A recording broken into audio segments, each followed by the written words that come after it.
Dr. Eric Kelly III and a host of phenomenal speakers from all around the globe for this 7-day virtual event that you don't want to miss. The mission of the Black Business Expo is to raise scholarship money from kids all the way from high school all the way from college. The Black Business Olympics is one of the largest Black business showcases in the world. It is an opportunity for businesses and companies to showcase their businesses globally. We are going to be giving away laptops up to $5,000 away to students. Again, I'm Olivia Appleberry, the founder of 2 Cents Finance and one of the speakers for the expo. I am so excited to see you there. For more info, go to www.blackbusinessexpousa.com or call 919-308-9090 and hope to see you there.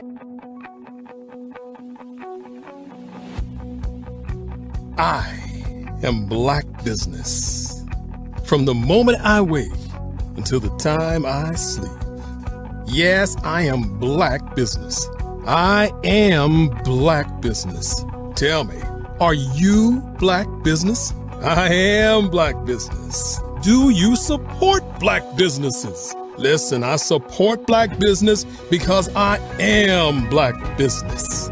Black Business Expo, one of the largest business showcases in the history of Black business in the world. The world!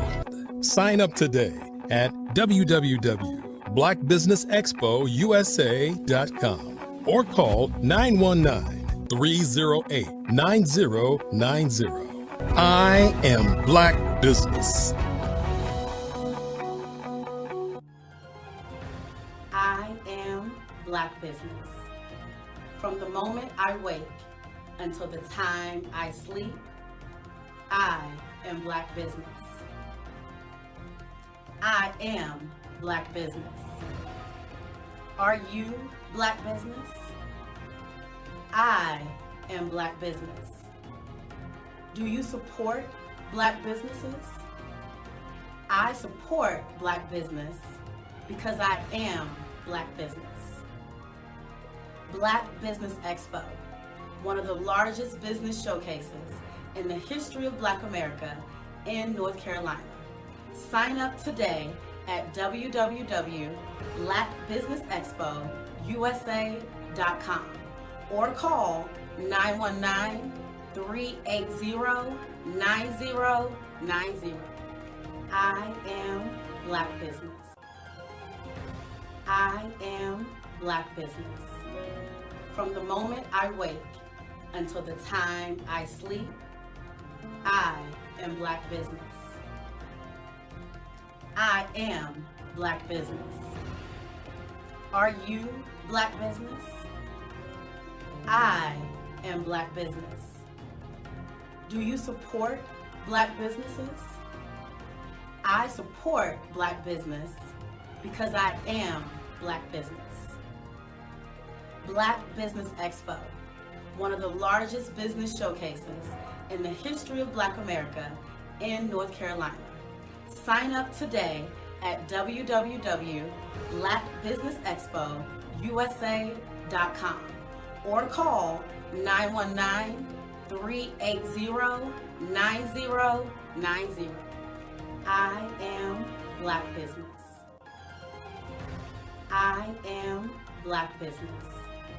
From the moment I wake until the time I sleep, I am Black business. I am Black business. Are you Black business? I am Black business. Do you support Black businesses? I support Black business because I am Black business. Black Business Expo, one of the largest business showcases in the history of Black America in North Carolina. Sign up today at www.blackbusinessexpousa.com or call 919-380-9090. I am Black business. I am Black business. Over the past few years, we've seen the growth of existing and new initiatives focused on financial inclusion, building global networks, and reducing the wealth gap in response to the idea there's not enough seats at the table. Whether their outcomes are to increase the representation of Black executives on corporate boards, ensure an inclusive global economy, or to create new U.S. African commercial pathways, the strategies are often carried out by separate programs. The question is, should they be? With the continent of Africa being home to more than half of the world's fastest growing economies, the youngest workforce, over 400 companies generating more than $1 billion annually, 700 generating more than $500 million annually that are poised for growth, and being the destination of nearly $5 billion in venture capital in 2021. Diversifying U.S. and Africa commercial engagement by building bridges between African businesses and their U.S. diaspora should begin being seen as mutually beneficial. From helping to reduce Africa's enormous capital gap to catalyzing two-way trade opportunities, the COVID-19 global pandemic hopefully has taught us that global challenges and opportunities are more interconnected than we thought. During the pandemic, African companies like Unicorn Flutterwave, insurance provider Reliance Health, ride-hailing app Yasir, and 54Gene, the continent's first bank of DNA on people of African descent, proved that when African companies have access to networks, capital, and information, they grow big, grow fast, and create solutions that are valuable to the world. This is why Be Direct was created. We are the first U.S.-based but African-centric board preparedness and board search company designed to connect U.S. Black talent and corporations to African businesses. Unique and fundamental to Be Direct's success is our process of helping board candidates adapt their experience and networks to an African context before they're connected to high-growth companies that are looking to locally and globally scale. From our focus groups with African business execs and government leaders, we don't ignore the sentiment that business is easy, but people are hard. Having a pool of board candidates with hard-to-access networks and extensive experience across the business life cycle, including successfully raising capital, is table stakes for an initiative like this. So yes, we have that. But corporate or entrepreneurial success in the U.S. does not guarantee success in Africa. Developed alongside industry partners on the continent, our training program, Be Direct Prep, is designed to transpose their experience to create cultural comfort, understanding, and a commitment to helping businesses in Africa scale. Our board governance sessions are African, continental, and country-specific, integrated with cultural awareness and dexterity training, masterclasses led by African industry execs, and mentoring and coaching from African continental-based facilitators. But even more unique to Be Direct Prep, we cap off our training program with an immersion trip to help candidates that have not been to Africa before see and feel Africa's complexity and opportunity from African soil. We all know traditional network-based board placement has historically left a lot of us out of ever really being in the paid board pipeline. Our strategy supports the work of many great organizations that are successfully filling seats at U.S. board tables by creating more tables for those that are still left on the sideline. It's time to start seeing the role and value of U.S. Black talent and businesses on the continent of Africa differently. Old perceptions and habits limit economic inclusion. Let's transition Black talent and the African businesses they will support from the periphery of the global economy to its core. Living in a global lockdown, we all know now how fast local and global economies can change, and see the value of having businesses that hire, strengthen local value chains, and even grow globally. Status quo in any form holds back progress. We must democratize U.S.-Africa commercial engagement by socially and economically connecting cultures that have long been disconnected. It's time for Africa's U.S. diaspora to redefine their global value by helping African businesses scale continentally and globally.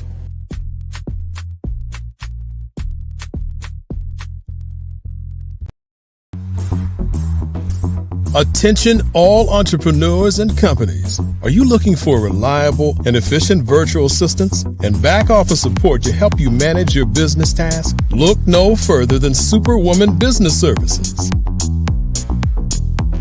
Our team of virtual assistants provides a full range of administrative support services, including operations management, social media marketing, and much more.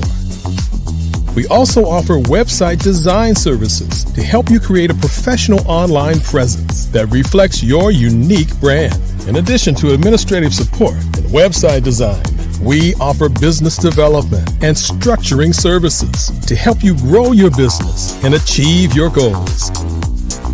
We'll work closely with you to identify areas of improvement and develop a customized plan to help you reach your full potential. At Superwoman Business Services, we understand that running a business can be overwhelming and time-consuming. That's why we're here to help you fly high and achieve success. Our virtual assistants are highly skilled, experienced, and dedicated to providing you with the support you need to thrive.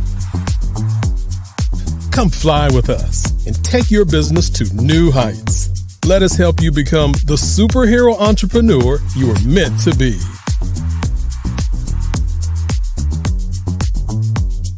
Contact Superwoman Business Services today to learn more about our back office support services.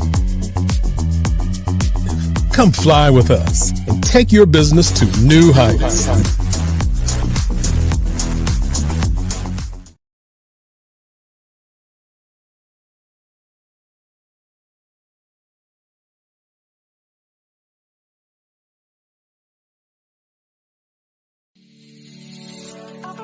Did you know that our black dollar only lasts for 6 hours in our community?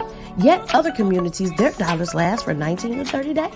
The Black Wall Street Nation. Black Wall Street Nation. Yes, that's why we created the Black Wall Street Nation. Black Wall Street Nation is a centralized directory available to all black businesses across the world. It was created for businesses like you, the ones that want to start and the ones who have a dream that have already started, such as businesses like Drop in a Bucket Productions, Valito Foods, Sugar Tea Brandy Firm, All the Dazzle, Bun Cakeaholic, Miss Riot, and you. We'll have marketing, seminars, and some funding coming soon just for you. So, we want you to come and join us. www.blackwallstreetnation.com. See you there.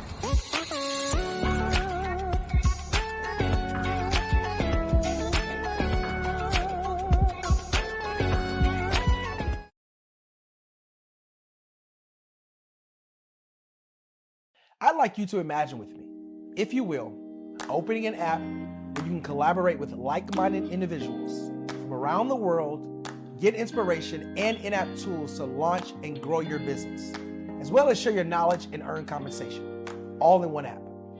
Well, the name of that app is Truso, short for Truly Social. Hi, I'm Matthew Newman, the founder and CEO of Truso. A new concept in social media, Truso is designed from the ground up to be a platform that's both social and empowering for all its users. How exactly do we do that? I'm glad you asked.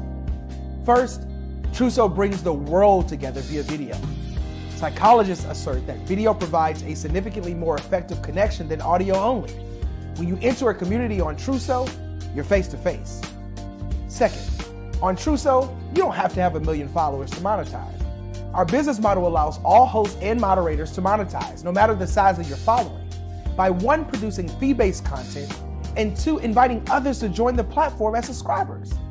Even more, Truso has an in-app resource library with over 100 free resources, forms, and documents to help you build your brand and grow your business. Third, Truso is inclusive. The deaf and hard of hearing communities make up 360 million people worldwide. Unlike audio-only apps, Truso embraces this community, providing a networking platform that allows them to participate via video and closed captioning.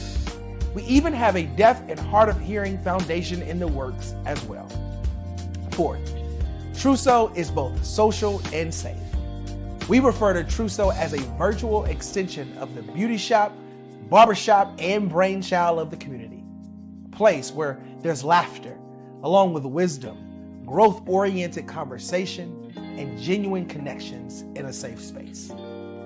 Trousseau even has proprietary security to ensure we maintain a safe environment for everyone. Where are we at now? Trousseau is live, y'all. We've launched in beta and we're acquiring users daily. We have an incredible development and marketing team, plus amazing celebrity influencers at the table, helping us spread the word around the globe, beginning within the African diaspora and beyond by creating a safe space for growth, connection, and collaboration. We're truly excited about Trousseau. We've created something special for which there is a global market. And we invite you to embark on this journey with us as a shareholder. The future for Trousseau is truly bright. Join us and let's go there together.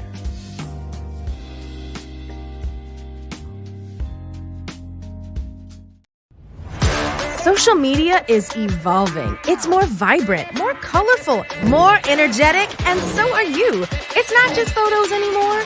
It's video, it's audio, it's subscriptions. And now there's Fanbase, a new monetized social network. Fanbase delivers the complete native app experience with full content monetization for every user. No algorithms that shadow ban your engagement or growth, and no ads. Follow anyone for free and subscribe directly to your favorite creators for $4.99 a month. Plus, show some love by tipping on any post. Also, make a Fanbase page and monetize your content the same way. Finally, connect with your followers by posting the amazing content you already create. And now, get paid for it. It's time to energize and monetize, because everyone's a fan of something and everyone has a fan base.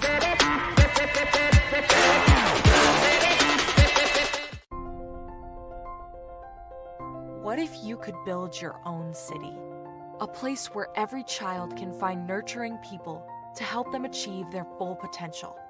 A place where every adult can access job training support. Where health education is abundant. Where social justice ruled the land. A place without limitations. Welcome. You have arrived at STEM City USA. It is what every city should be. A safe and trusted community where you find people and resources to help you become everything you are and beyond. STEM City is unlike anything you have ever experienced. It is a digital twin of the world around you, only better.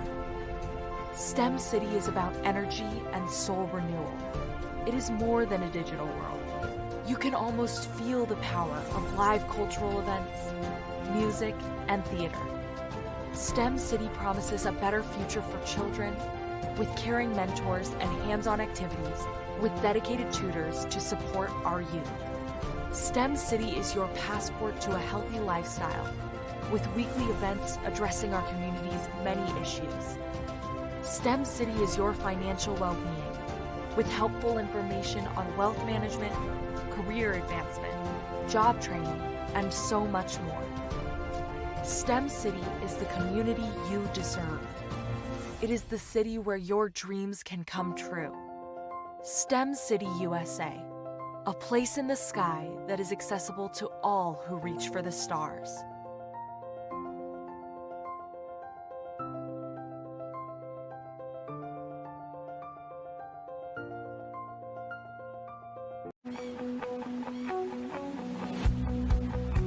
I am Black Business. From the moment I wake until the time I sleep. Yes, I am Black Business.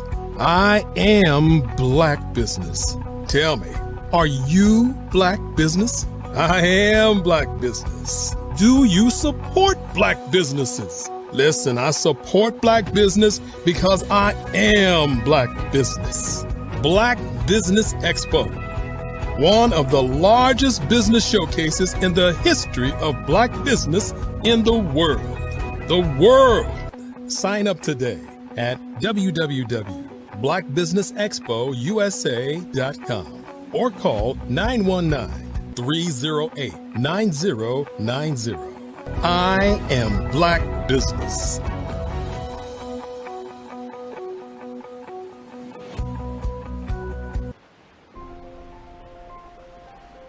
What if you could build your own city? A place where every child can find nurturing people to help them achieve their full potential. A place where every adult can access job training support, where health education is abundant, where social justice ruled the land. A place without limitations. Welcome. You have arrived at STEM City USA. It is what every city should be. A safe and trusted community where you find people and resources to help you become everything you are and beyond. STEM City is unlike anything you have ever experienced. It is a digital twin of the world around you, only better. STEM City is about energy and soul renewal. It is more than a digital world. You can almost feel the power of live cultural events, music, and theater. STEM City promises a better future for children with caring mentors and hands-on activities with dedicated tutors to support our youth. STEM City is your passport to a healthy lifestyle with weekly events addressing our community's many issues. STEM City is your financial well-being with helpful information on wealth management, career advancement, job training, and so much more. STEM City is the community you deserve. It is the city where your dreams can come true. STEM City USA, a place in the sky that is accessible to all who reach for the stars.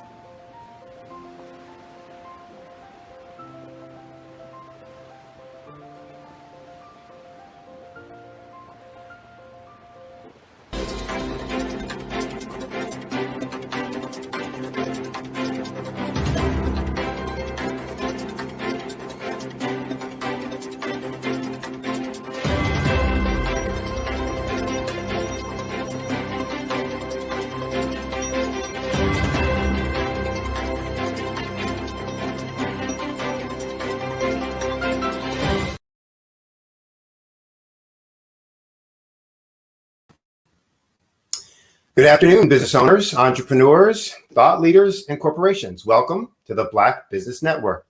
My name is Sidney Wormsby. I'm your business moderator for this afternoon on the Black Business Network. The Black Business Network is a 24-hour business network showcasing Black businesses, business owners, entrepreneurs, and thought leaders worldwide. We have speakers from North Carolina, from London, from Singapore, Africa, Japan, and cities all over the United States. The Black Business Network is a global community sharing its business knowledge to empower, inspire, and educate businesses about business. Our first speaker this afternoon is Miss Andrea Adams Edwards. Miss Edwards spends a life of adventure, of all kinds of exciting activities, and she brings this activity to all that she does. She's a speaker, a coach, a mentor, radio and television host of the show Power Voice, and was unleashed after receiving mentorship from Les Brown. Andrea was also mentored to Think into Results by John Tallarico, and uses this experience through role modeling and self-expression to empower youth to develop public speaking skills, access their inner self-talk, change their mindset, and transform their lives by improving their relationship with themselves and others. She's not only a mother, but also an entrepreneur, a best-selling author, and she advocates for A21.org, whose mission is to end modern-day slavery and human trafficking. A wonderful individual, going to have a lot of powerful things to say. Won't you please welcome Miss Andrea Adams Edwards. Hello, thank you so much for that wonderful introduction.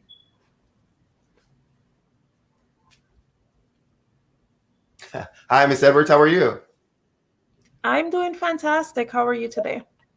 Good, good, good. I'm glad to have you on the show. I know you have a powerful message. Your background is impressive. The things that you're involved with are noble and inspiring. So I'm going to get out of your way. And as we say, genius is common. I'll see you on the other side.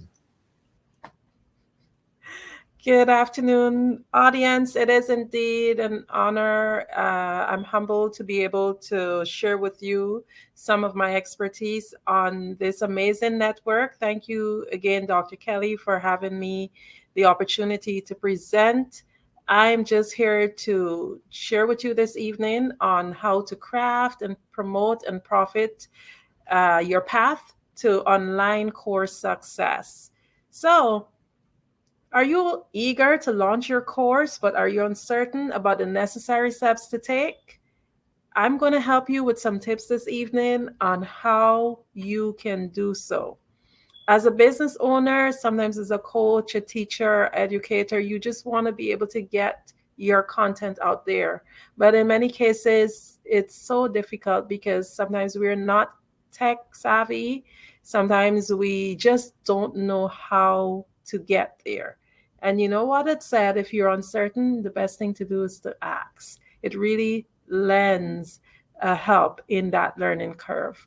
In today's session, you'll discover the benefits of having an online course, understanding the e-learning platforms, their cost, and how to choose the right one for your needs, a step-by-step guidance on creating your perfect course, harnessing the power of AI in course development, and effective strategies for marketing and selling your courses. So let's get to it. So we're going to first create by looking at some of the advantages of having an online course. Some of them are the huge market. There's a huge market for online courses. There is a possibility of increased income. You can leverage your time. You know, time is money. You can create more leads for your coaching business. You can set your positioning in the market. You can better impact the world. And you can take the content that you've made for your course and you can repurpose it. So, in terms of being able to have a piece of the pie, as we call it, the online marketing or the e-learning market was valued at $197 billion, and that was in 2020. And guess what? It's expected to grow. So why not just grab a piece of that pie? By 2030, it's expected to be valued at about $840 billion in income from online platforms. So make sure that you do not miss out. So this year is actually a growth rate of about 17.5%. That's between 2021 to 2030. I know that sounds like a lot of information, and we really and truly just want to get down to how do you do it. So some other advantages that we have is increased income. As a coach, there are numerous ways to earn your income. Group coaching is actually one of the most popular ways. For me personally, when I started out coaching, I just wanted to do one-on-one coaching. But after coaching many persons one-on-one and going through training, I realized that, hey, there's a great love and appreciation for group coaching. There's so many advantages of it. And one of the advantages is actually your time. Since the pandemic, the demand for remote learning has increased, and so has the potential to increase your income by offering services. An online course helps you to earn that additional income outside of your traditional job. You might have noted, like many of the speakers that we have here, they're business owners, but quite a few of them also have that 9 to 5. So what I encourage you to do, if you have a message or you have a course, you have something to do, why not create your 5 to 9, as I call it, where you can earn additional income? So as I said, you get to leverage your time better, which is another advantage. Having a course moves you from working not only with one-on-one clients, but to many, because this means you can serve and help more people in your target market with the skills that you have. By creating an instructional video and publishing it online, anyone across the globe can learn at any time of the night or day. Your students will be able to watch your videos on their own time, which means that they don't have to take time out of the day just so that they can learn from you. And the best part is that if someone lives in a different continent, they still have the same access. As long as you have access to high-speed internet, it means that you have access to learn.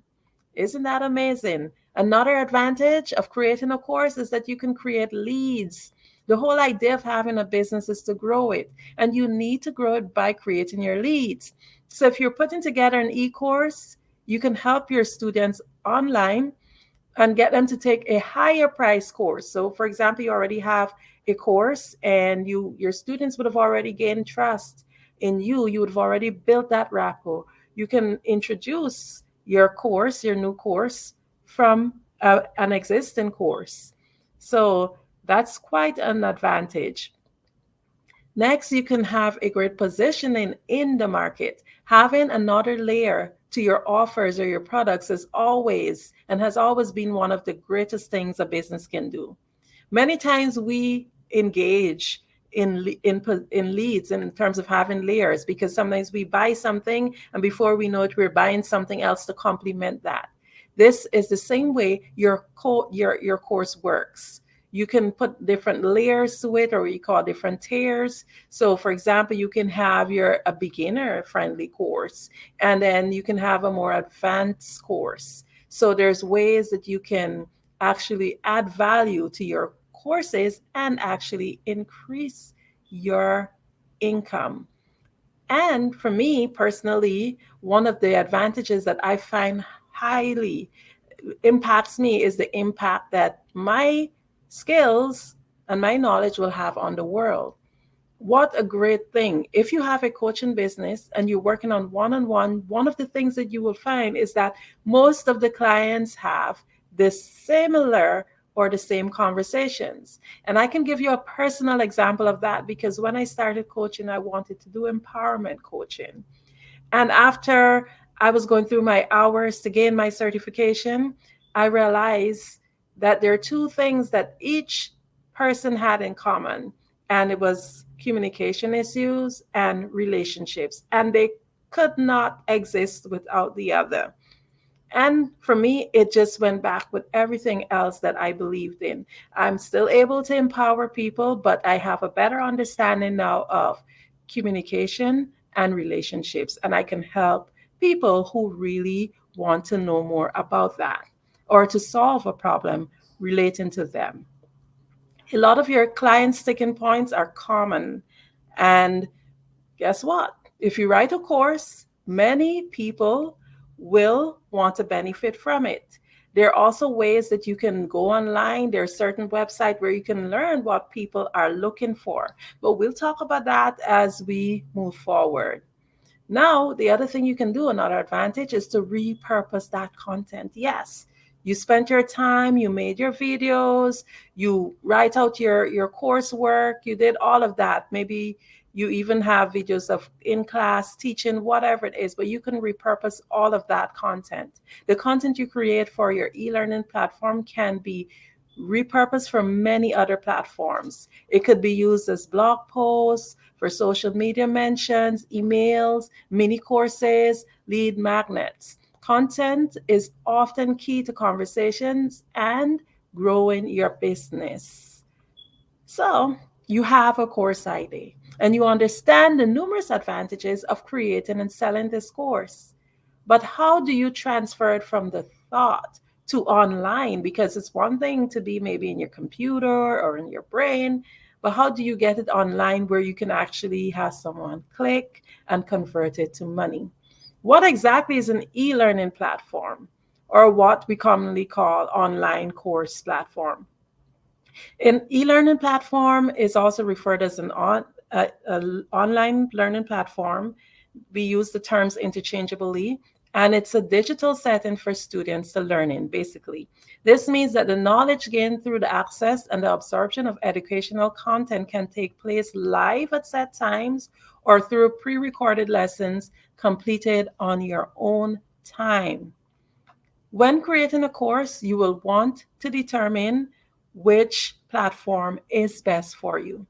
According to an article, I like to do my little research online. This here would have been a website, an article by Badura Mani, dated on February of this year. It's on sellcoursesonline.com. You can check it out. It's entitled 19 Best Online Course Platforms for 2023, Tried and Tested. Thinkific rated the highest standalone platform. And this was followed by Kajabi, then Teachable. So I'm just going to share with you the list of 10, but there are like 19 they mentioned in the article. And believe you me, this is not an exhaustive list. So Thinkific ranked number 1, then it was followed by Kajabi, Teachable, Newzenler, LearnWorlds, Padilla, Mighty Networks, LearnDash, Udemy, Talent LMS. I know that you guys might have heard of quite a few of them. And I myself, I would have tried some of them on free trials and try to learn them to see what the differences are. For me personally, my favorite, when I balance it between price and what was necessary for my learners, I ended up leaning towards LearnWorlds. But they're all unique and beautiful in their own way, depending on what is it that you're trying to achieve. So we have an idea of where these platforms are. But one thing as a coach, especially if you're trying to balance work and building a new business, is cost. How much does it cost? Some of them are free, some you do have to pay. And the difference in terms of price is always the tiers and what is it that is being offered. So the higher the price, the more advantages you have. So for example, Thinkific do have a free offer, and it goes up to $4.99 per month. Kajabi starts at $149 to $3.99 per month. Teachable, they have a free platform, and their highest tier is $2.99. Newzenler starts at $67, and it ends highest tier is $197, and this is per month. Mind you that with most of these platforms, you can pay for an entire year at a bigger discount, but it depends from platform to platform. Number 5, it's LearnWorlds, and they start at $29, their lowest tier, and their highest tier is $2.99. I'm not going to mention the rest. The rest of them, you can do your research. I shared the webpage with you guys, so you can research and see what is best for you. I only listed the top 5 from the article. However, when you're selecting a platform, ensure that you read the benefit that comes with each price tier, because this will help to determine which is best according to your current needs and, of course, your budget. The platform that you choose varies depending on your economic resources. And every instructor has a unique teaching style. Therefore, the course material will be delivered differently per instructor. So you may want to create a do-it-by-yourself course or a hybrid course with one-on-one and group classes mixed with a do-it-by-yourself material. It could be mixed up. It could be one-on-one. But whatever it is that you as an instructor need to get that end result, you will have to think it through and choose a tier that matters. So all the factors determines the complexity of your platform. So it's something you really do have to think about. What is it that you're offering, and how can these platforms best serve you?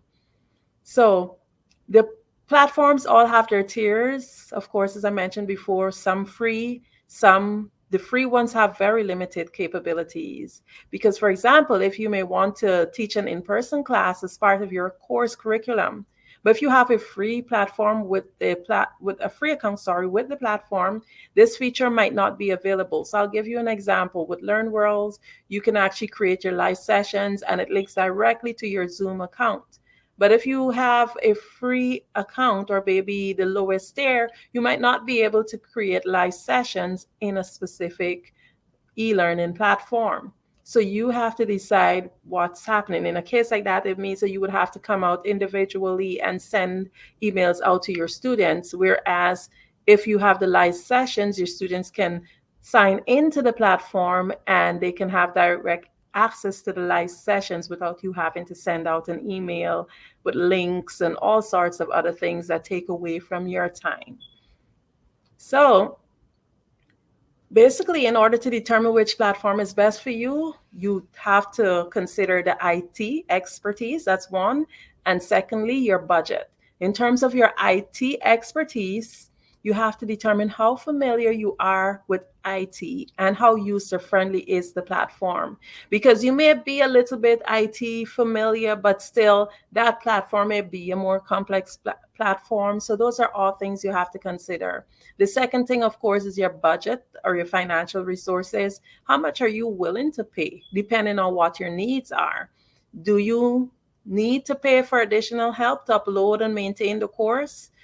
Each course material creators need differs. So remember that the individual need has to be analyzed, and this is a critical part in determining what you are doing. So you have your course ID. You understand that there are advantages of creating your course. You've studied your platform options. You have different platforms you can put this course on, and you've selected the best platform. So what you are basically ready. So, but how do you start? You have this information, but where do you start? So the first thing you have to do is to ensure that you create that ideal course, because you don't want to just have your ideas scattered all over and there is no kind of, there's nothing format to it. So to create your ideal course, you have to, of course, have a course title. You should test the idea. You should do extensive research on the topic. You should write the course outline, and you should plan lessons. And each lesson should be planned with a goal. And you must ensure that it's tangible. And once you've done all of that, then you can definitely upload and sell your course. So let's go back to creating your course title. We're going to dive a little bit into that. So you must know your audience. You must choose clear over clever, because some course title sounds really, really clever, but you don't know what is it that they're trying to sell. And you should use attention-grabbing words. And of course, focus on the outcome. Because the main reason why somebody does a course or sign up for something is because it's a problem that they need to solve. So if you can have that problem highlighted, or the solution, I should say, because it's an outcome we're focusing on, highlighted in the course title, then you will get the attention that you need. Now, you should test the idea, of course. It's important. This is actually one of the most important steps, because you want to be sure that there's sufficient demand for the topic. Before going to work, measure the demand for the topic at hand. Ask a group of friends, as well as your existing audience, what they think of the subject you have in mind.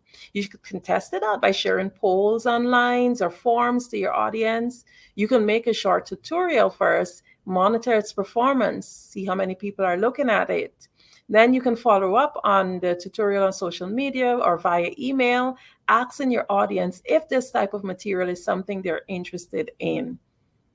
You can also use websites such as answerthepublic.com to gather information. What this website does is tell you what people are asking for. It actually gathers, it's like an AI website that gathers details and gathers data on what people are asking for. What are they asking for in the search engines? So you can see those hot topics, and if you can solve whatever problem is there, then you can go right ahead and have that course launch. Of course, you need to do extensive research on the topic. As the expert, you never want to find yourself sharing incorrect information. That will definitely quickly damage your reputation. So ensure that you have extensive knowledge on the topic. As part of your thorough learning process, go beyond what the course attendees will actually expect. Go beyond what they can find on Google. Go to libraries, go wherever it is you got to go, to special webinars, and go to even your competitors' classes. see what they have to offer. Also, you can perform keyword searches. Of course, we have the internet, so make sure you utilize that fully. So from this, you can get a better feel of all the kinds of questions that your audience might be interested in. Then, of course, you write the course outline. Now it's time to develop the curriculum or the outline of your course. So you write it down and you list different lessons. Break it down to main topics that you would want to cover. Go in logical order and try to make your ideas evolve naturally from one to the other to ensure a smooth and frictionless learning process.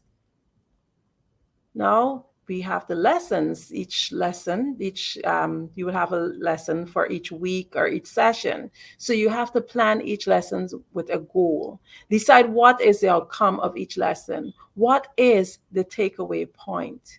That is very important because you want to ensure that whatever it is that you're trying to have your students learn, that point has actually been highlighted. Now you have to ensure that your course is tangible.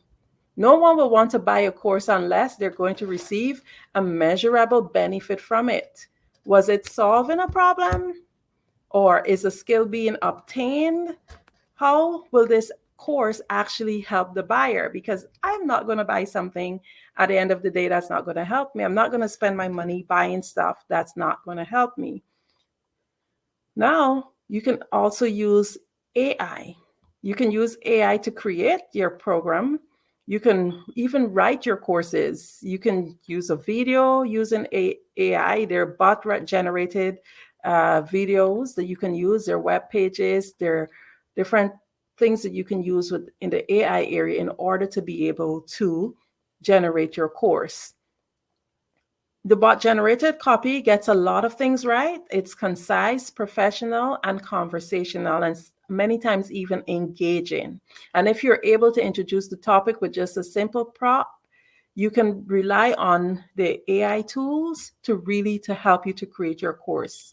Many of us, we're quite old-fashioned and we want to just have our own content and fully ours. That is great. Also, it's a change in time. And if we can actually just interchange our thoughts in terms of using a little bit of both, then we will have phenomenal courses out there.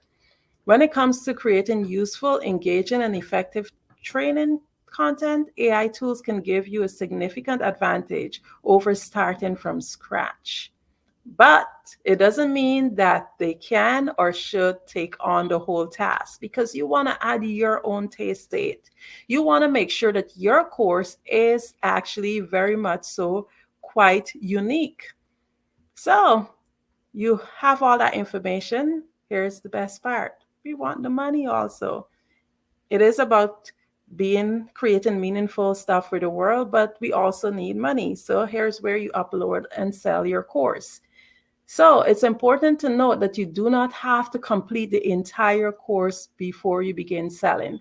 That's a thing. That's something that a lot of coaches have in mind. Oh, I'm still writing my course. I'm still preparing it.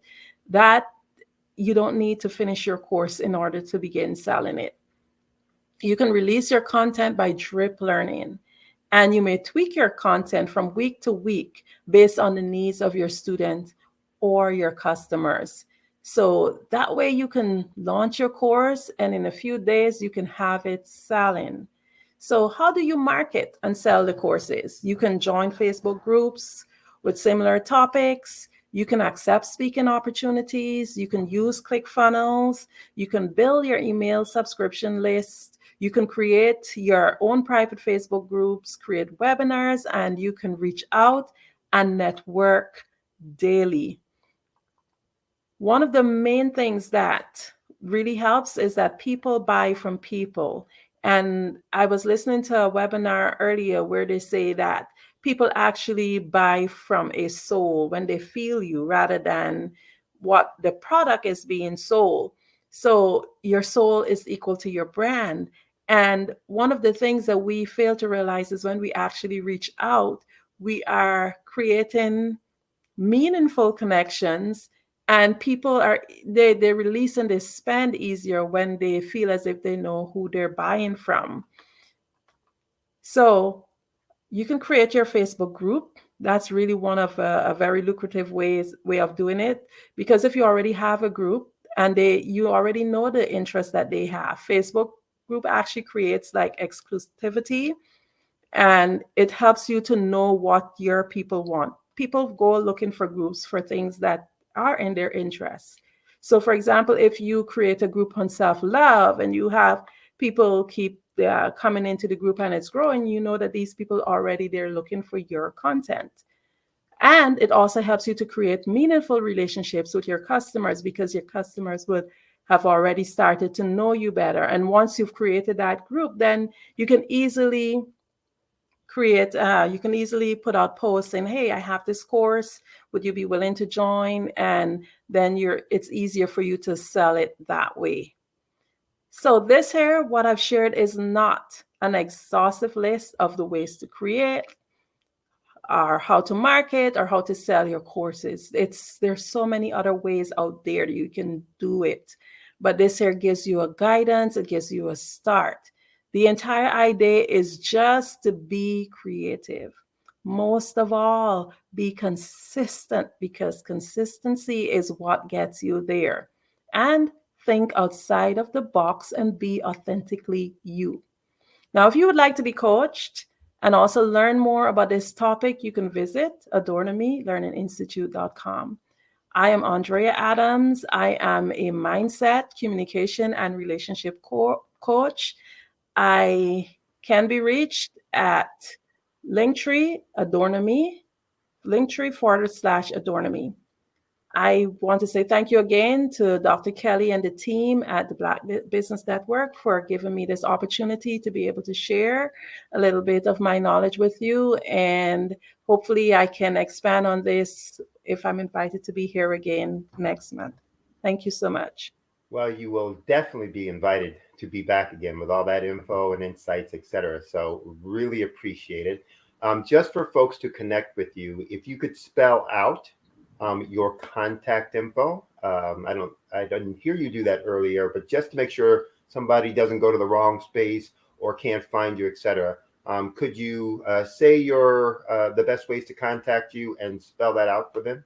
Certainly. My best way to be contacted, which I prefer, it's via Linktree, which is very popular now. So once you type in Linktree, you place / and you do Adorname, which is ADORNAMI. Linktree / Adorname. Okay, great. And that's your preferred, you said, right? Yes. Okay. Well, again, we really appreciate you being on. It was great information. Look forward to you being back again with this and other topics to communicate on. And look forward to hearing more about the adventures that you're on. It's quite a list of yes. things that you're doing. Scuba diving, skydiving, like where don't you dive? Yes, my next plan is the bungee jump. All right. You have fun with that, all right? All right. Remember, genius is common. We'll see you on the other side. Thank you.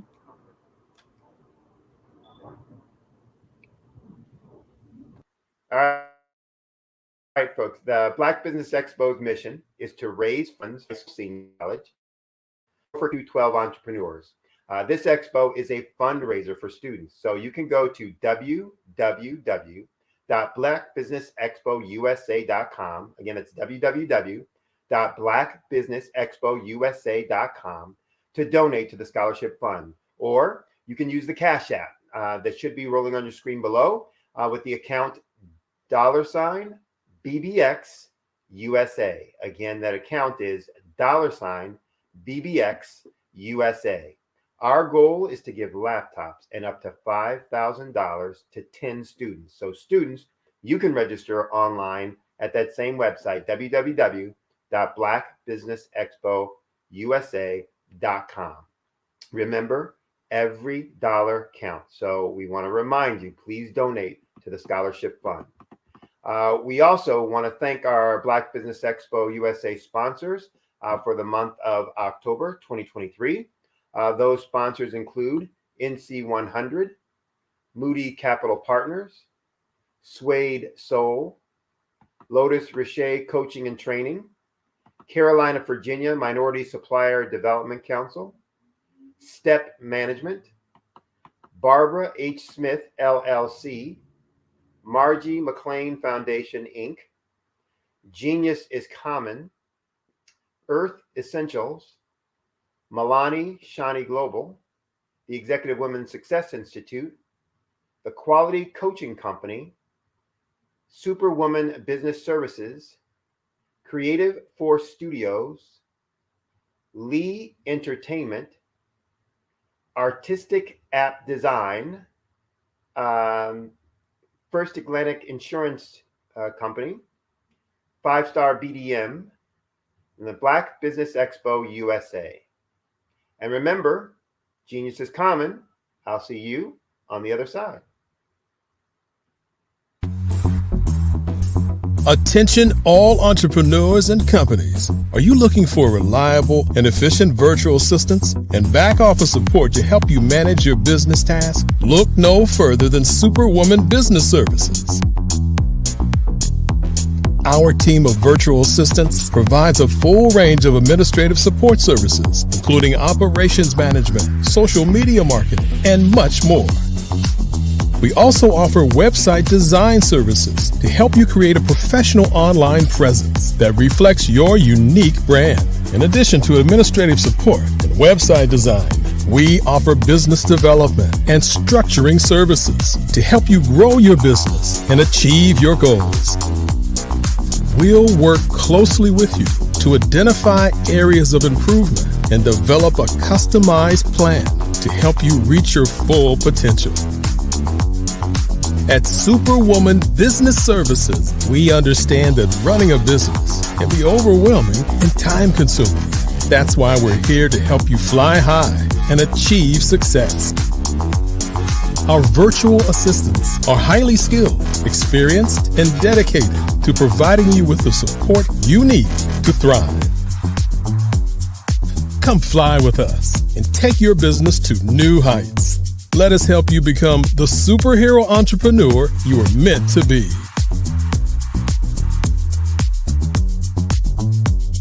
Contact Superwoman Business Services today to learn more about our back office support services.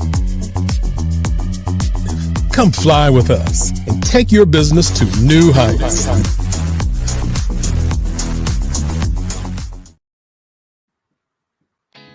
Did you know women represent just 3% of Fortune 500 CEOs and less than 15% of corporate executives at top companies worldwide? Have you wondered what the secrets are to getting into the top ranks, whether in the private or public sector? Do you want to figure out how to stop being held back in your career or passed over for promotion? Then you're in the right place. Hi, I'm Dr. Madeline Ann Lewis, President and CEO of the Executive Women's Success Institute. I have decades of experience in the military, the federal government, and corporate America, and my mission is to help women succeed and tap into their full potential. I want to reach 1 million plus women around the world to become the leaders they are meant to be. So if you want to move into a management or executive level position, or maybe you are a female veteran transitioning out of the military into business entrepreneurship, then reach out to the Executive Women's Success Institute at 301-693-3284. Let us get you on the fast track to success.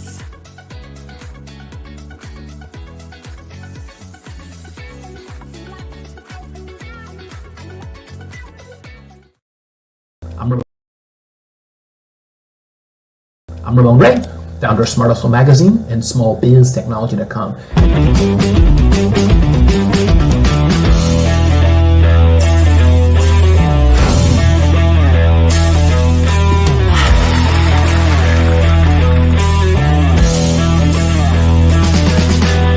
You're here today to celebrate small business success.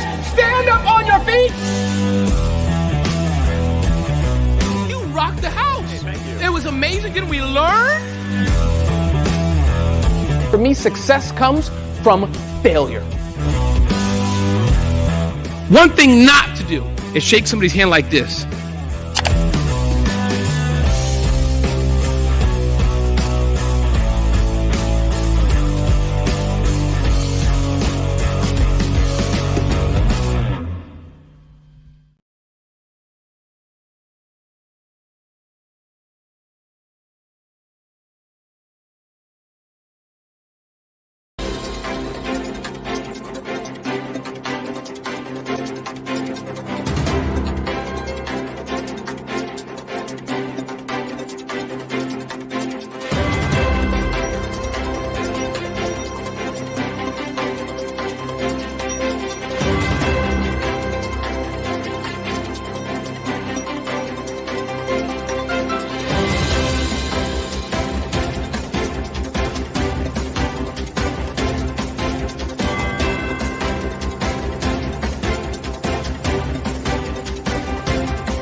Dr. Eric Kelly III and a host of phenomenal speakers from all around the globe for this 7-day virtual event that you don't want to miss. The mission of the Black Business Expo is to raise scholarship money from kids all the way from high school, all the way from college. The Black Business Olympics is one of the largest Black business showcases in the world. It is an opportunity for businesses and companies to showcase their businesses globally. We are going to be giving away laptops up to $5,000 away to students. Again, I'm Olivia Appleberry, the founder of 2 Cents Finance and one of the speakers for the expo. I am so excited to see you there. For more info, go to www.blackbusinessexpousa.com or call 919-308-9090 and hope to see you there.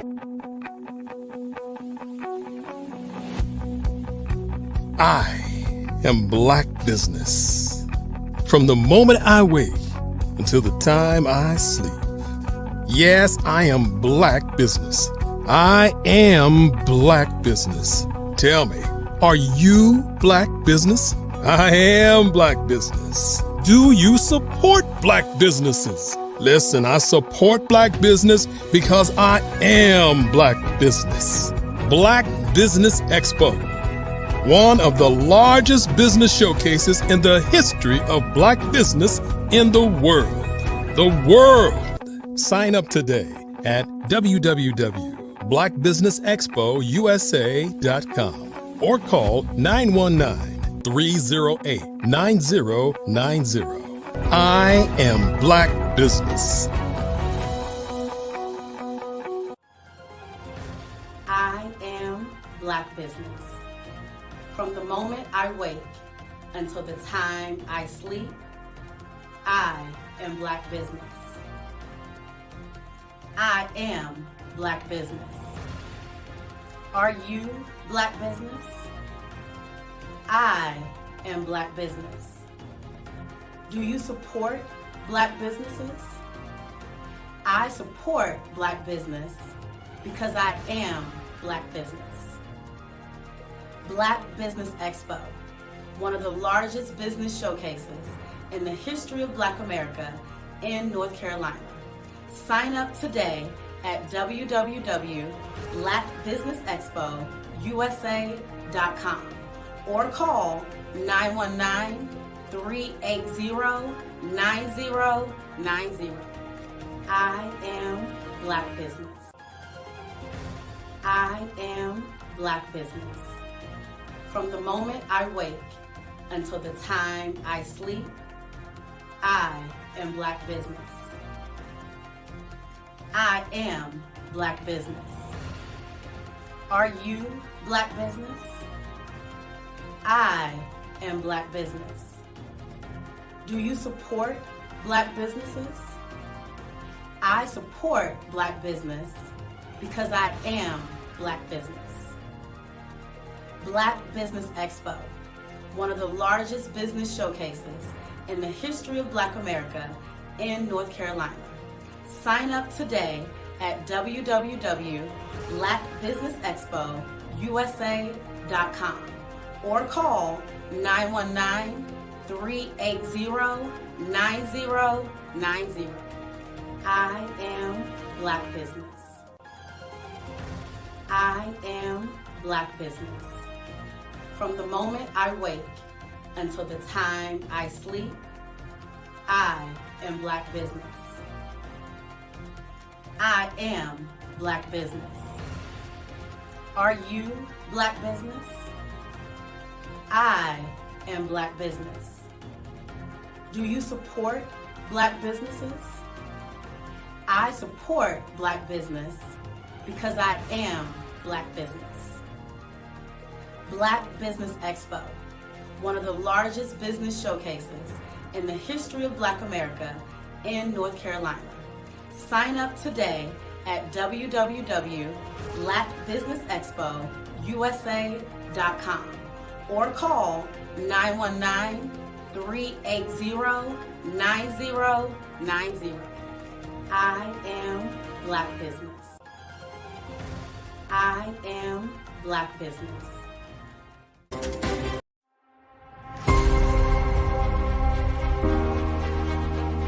10 breaths. And we're going to do this by keeping our eyes open. So often we want to close our eyes and separate ourselves. But in this case, you want to make your reality the same inside as it is outside. So keeping your eyes open at a soft gaze. Cordelia Gaffar, a very interesting lady who is poised and focused on one of the most significant issues facing professional women nowadays.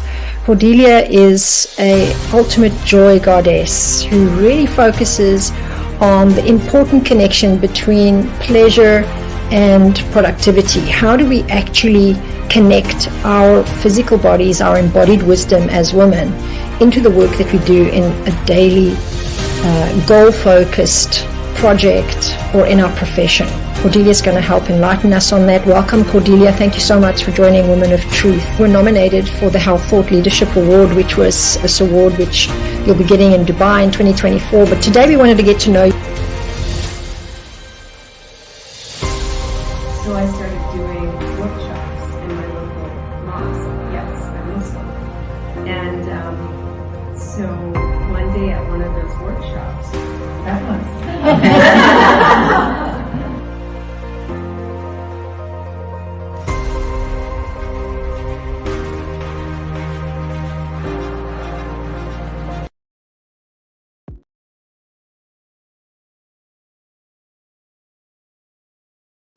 The Black Business Network and Black Business Olympics are essential platforms for Black business owners globally. They provide the tools and support you need to succeed in today's competitive marketplace. Join us today as we collaborate together with businesses from around the world to support our children, students, and young future entrepreneurs, Black businesses and corporations. We raise funds for students going to college and young entrepreneurs who are aspiring to be business owners, and we invite you to be a contributor today. Visit the website www.blackbusinessexpousa.com to connect with and learn more about how the Black Business Network and Black Business Olympics can help you not only share your amazing business story to businesses, but also serve future generations. Hello, my name is David Jones, CEO and co-founder of the Hello LLC, where we help businesses build a culture, brand and experience, and leverage technology to pivot into Web3. Join the Black Business Network streaming live into Roku, Metaverse, STEM City, Black Multiverse Enterprises, Hulu, YouTube, iHeartRadio, Apple, Facebook, LinkedIn, Spotify, Twitch, and Google Podcasts. Tune in, turn on, and let's thrive.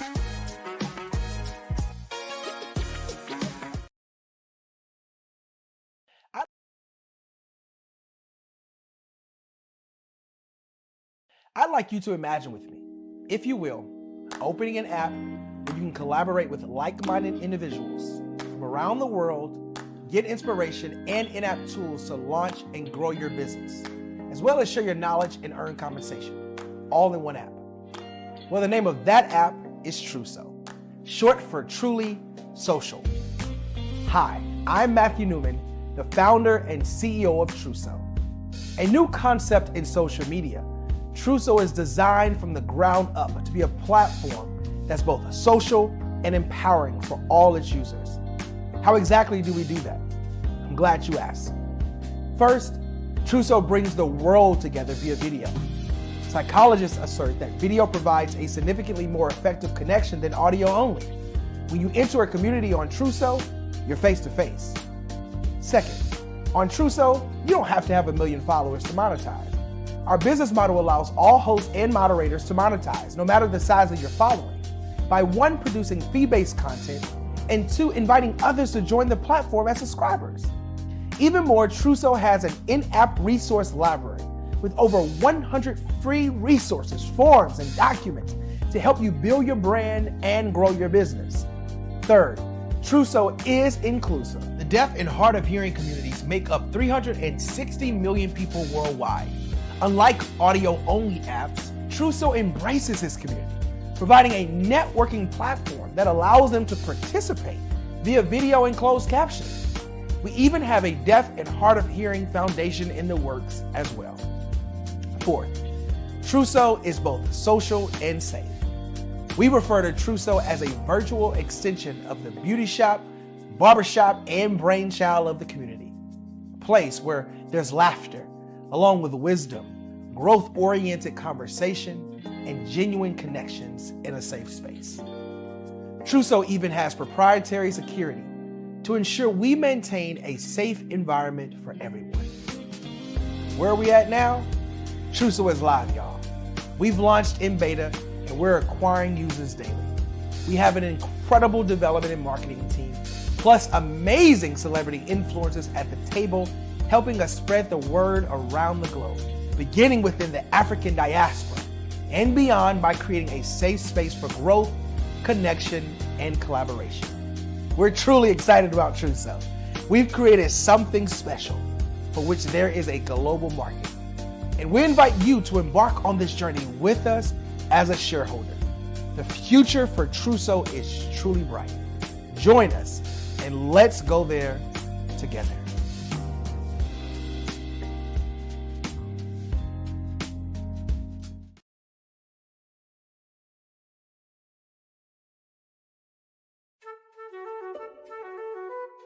This is Dr. Arnold T. Petsworth. He's the owner of Petsworth Vet World, a veterinary clinic in Hopton, Connecticut. His patients include dog, cat, frog, fish, Goldie, dog, and this alpaca. Due to doctor-patient confidentiality, we can't tell you their names. Business at Vet World was steady, and then quarantine hit. Neighbors brought new four-legged friends into their homes. Bunnies. Bunnies everywhere. Dr. Petsworth welcomed these new patients with open arms. The only problem? There were more appointments than he could manage. That's when Dr. Petsworth turned to his American Express business card, which offers spending potential that's built for his changing business needs. He decided to hire a new assistant, Julio, and with spending power built for business purchases, he used his card to furnish a new exam room. Together, Dr. Petsworth, Julio, and American Express Business made sure all the pets of Hopton got the love and care they deserved. And everyone was happy. Get the card built for business by American Express.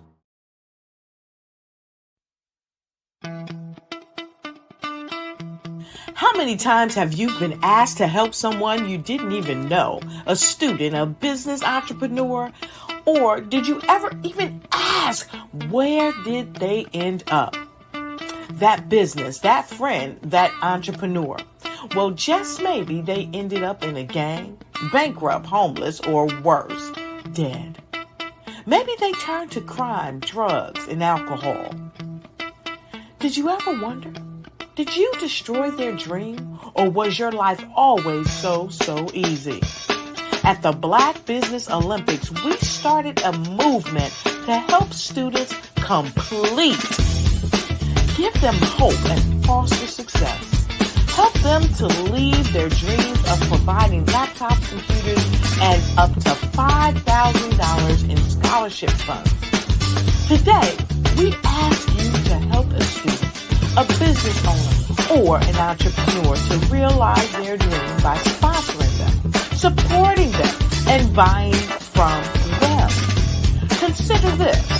With $1.6 trillion in our Black community, we only ask for a small donation for our students, our businesses, and our entrepreneurs. And you can change a life today. So I ask you, what are you going to do? Sit on the sideline and watch our students in high school be leaving, miss out on their dream from lack of resources?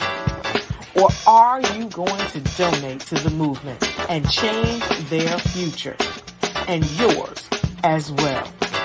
Give us a call today at 919-308-9090. Change their life by investing with action to the Black Business Olympic Fund. The Black Business Olympics, one of the largest business showcases of Black business in the history of the world.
I am Black Business.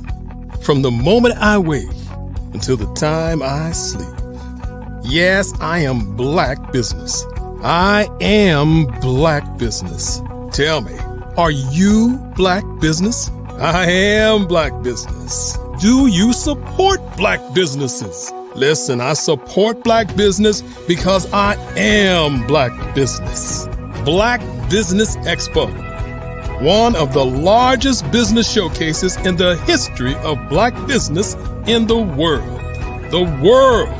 Sign up today at www.blackbusinessexpousa.com or call 919-308-9090. I am Black Business.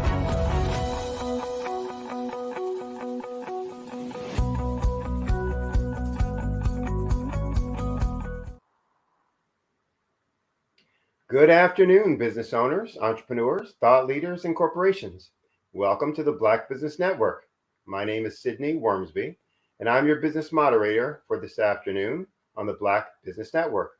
The Black Business Network is a 24-hour business network showcasing Black businesses, business owners, entrepreneurs, and thought leaders worldwide. We have speakers from North Carolina, London, Singapore, Africa, Japan, and cities all over the United States.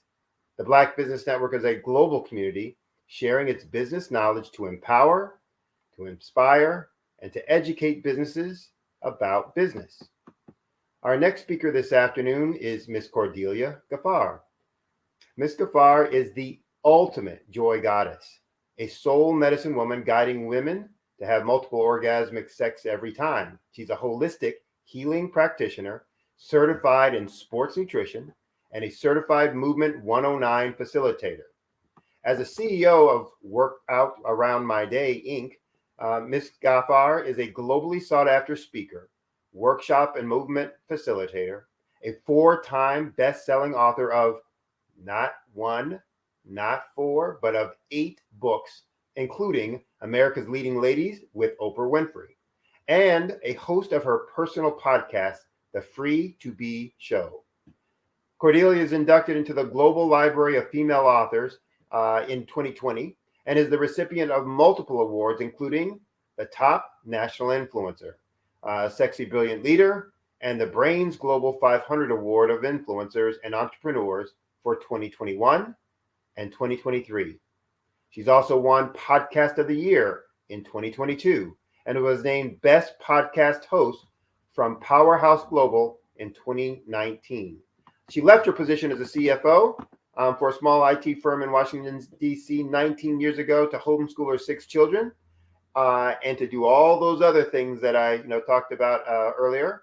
She's been featured on American Media Meditating Radio, British Muslim TV, South African Radio 786, Soul Wealth Radio in Washington, D.C., and Fox News. She's a busy, busy lady. I present to you Miss Cordelia Ghaffar. Hi, Sydney. How are you? Good to see you again. I'm great. Good to see you too. Yeah, and you know what? There's more stuff that's not on there, but I'll tell them in my presentation.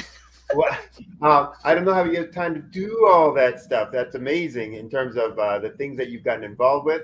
But it also, the number of awards and recognition that you've received really speaks to the power of what you do, and the power of what you say, and how people connect with that. So I'm going to get out of your way so you can show them all of that info. And as we say, genius is common. I'll see you on the other side. Thank you, Sydney. So today I want to start out with one of my favorite quotes from one of my favorite people. Self-care is cool now, but once upon a time it wasn't. And I say that Eartha Kitt is the original self-nurturing distinction here, diva. And so I want to begin with this quote as I'm sharing with you today on 4 ways to align yourself for receiving, okay? The price you pay to be yourself is worth it. And when I say receiving, I'm the ultimate joy goddess, helping women to be multi-orgasmic. And statistics show that 62% of women are sexually unsatisfied and 80% don't even have orgasms. So what I'm not going to talk to you about today is how to have an orgasm, but in order to have an orgasm, you must be in a frequency of receiving. And so this, in this way, I will give you a viewpoint from how to nurture yourself for that. So I was saying before we begin, one of the things that has happened recently is I have been nominated for Health Thought Leader, and that is because of this work with helping women to be multi-orgasmic, because orgasms, so there's having sex, right? And which is good for health. It's a good physical activity. However, if you don't have that inner spiritual alignment and free your body, your nervous system, and your muscles to receive, then it doesn't lower your blood pressure. It doesn't help you with your immune system, and it doesn't adjust your gut flora, which is the mind behind our immunity. So I have created 2 processes. One I mentioned in this book, my foundational Replenish Me process, and my Detached Love book. And today I'll give you a glimpse of my newer process called the 4-Mind Alignment. So my goal is to help you to finally get into the vibration and frequency of receiving. So what we're covering today is, number 1, I have these 4 minds, right? And the first mind is the lotus verse, which is your reproductive organs. The second mind is your stomach mind. The third mind is your heart mind. And the fourth mind is your brain. And so let's first understand that when I say lotus verse, yes, in the physical form, we are talking about the reproductive organs, but on a larger scale, also hear everything I say from a spiritual perspective. Your lotus verse literally is the portal between worlds. And so how can you adjust yourself to be in the receiving? Oftentimes, when women have sexual dysfunction, they are recommended to implement a practice of self-pleasure. Well, the great news is part of the reason I started my Free to Be show is to have conversations with real people that are actually implementing things that are recommended to see how well it actually works, because I love to research, not just through reading, but through conversation, case studies, and experiential stuff with myself. And a recent guest on the Free to Be show, who is now an intimacy coach, once upon a time was not multi-orgasmic or even orgasmic, and self-pleasuring did not help her with that. So if this sounds like you, please listen in. What I am calling you to do is not to aim for any kind of outcome. Just be in the awareness of your body. There's so many parts of our body that give us sensation, right? We often hear that we're spiritual beings living in having a physical experience. And to that point, we have spiritual senses as well as physical senses. So when I am inviting you to experience your lotus verse as the portal between worlds, that is being in the awareness of the sensation of your body. So just simply, using your fingertips to touch perhaps parts of your body that are not normally touched. And it doesn't even have to be your genitalia. It could be your toes, it could be your kneecaps. It could be the back of your calves, but just be in the practice. During the day, right? A lot of the women I work with are really, really intelligent. And so they're always up in their heads. So one of the practices I tell them to do is just touch your body. You can simply hug yourself. So simple, right? But that little squeeze is a recognition that you live in a body and that body needs something. And sometimes when you hug yourself, you'll be in the awareness of, oh, it feels good to be compressed. And in fact, studies also show that we need 8 hugs a day to survive, right? So think about that in terms of how many hugs you're getting, and 12 to actually thrive. So if you're having a bad day every day and you're always stressed out, check in with your how often you're being touched, how often you're touching yourself. And again, I am not talking about a self-pleasure sexual practice, but a non-sexual practice that allows you to experience the pleasure of your body. Now, how does that get to be a spiritual experience with your lotus verse? Quite simply, once you reintroduce sensation to your body, then you will also unthaw.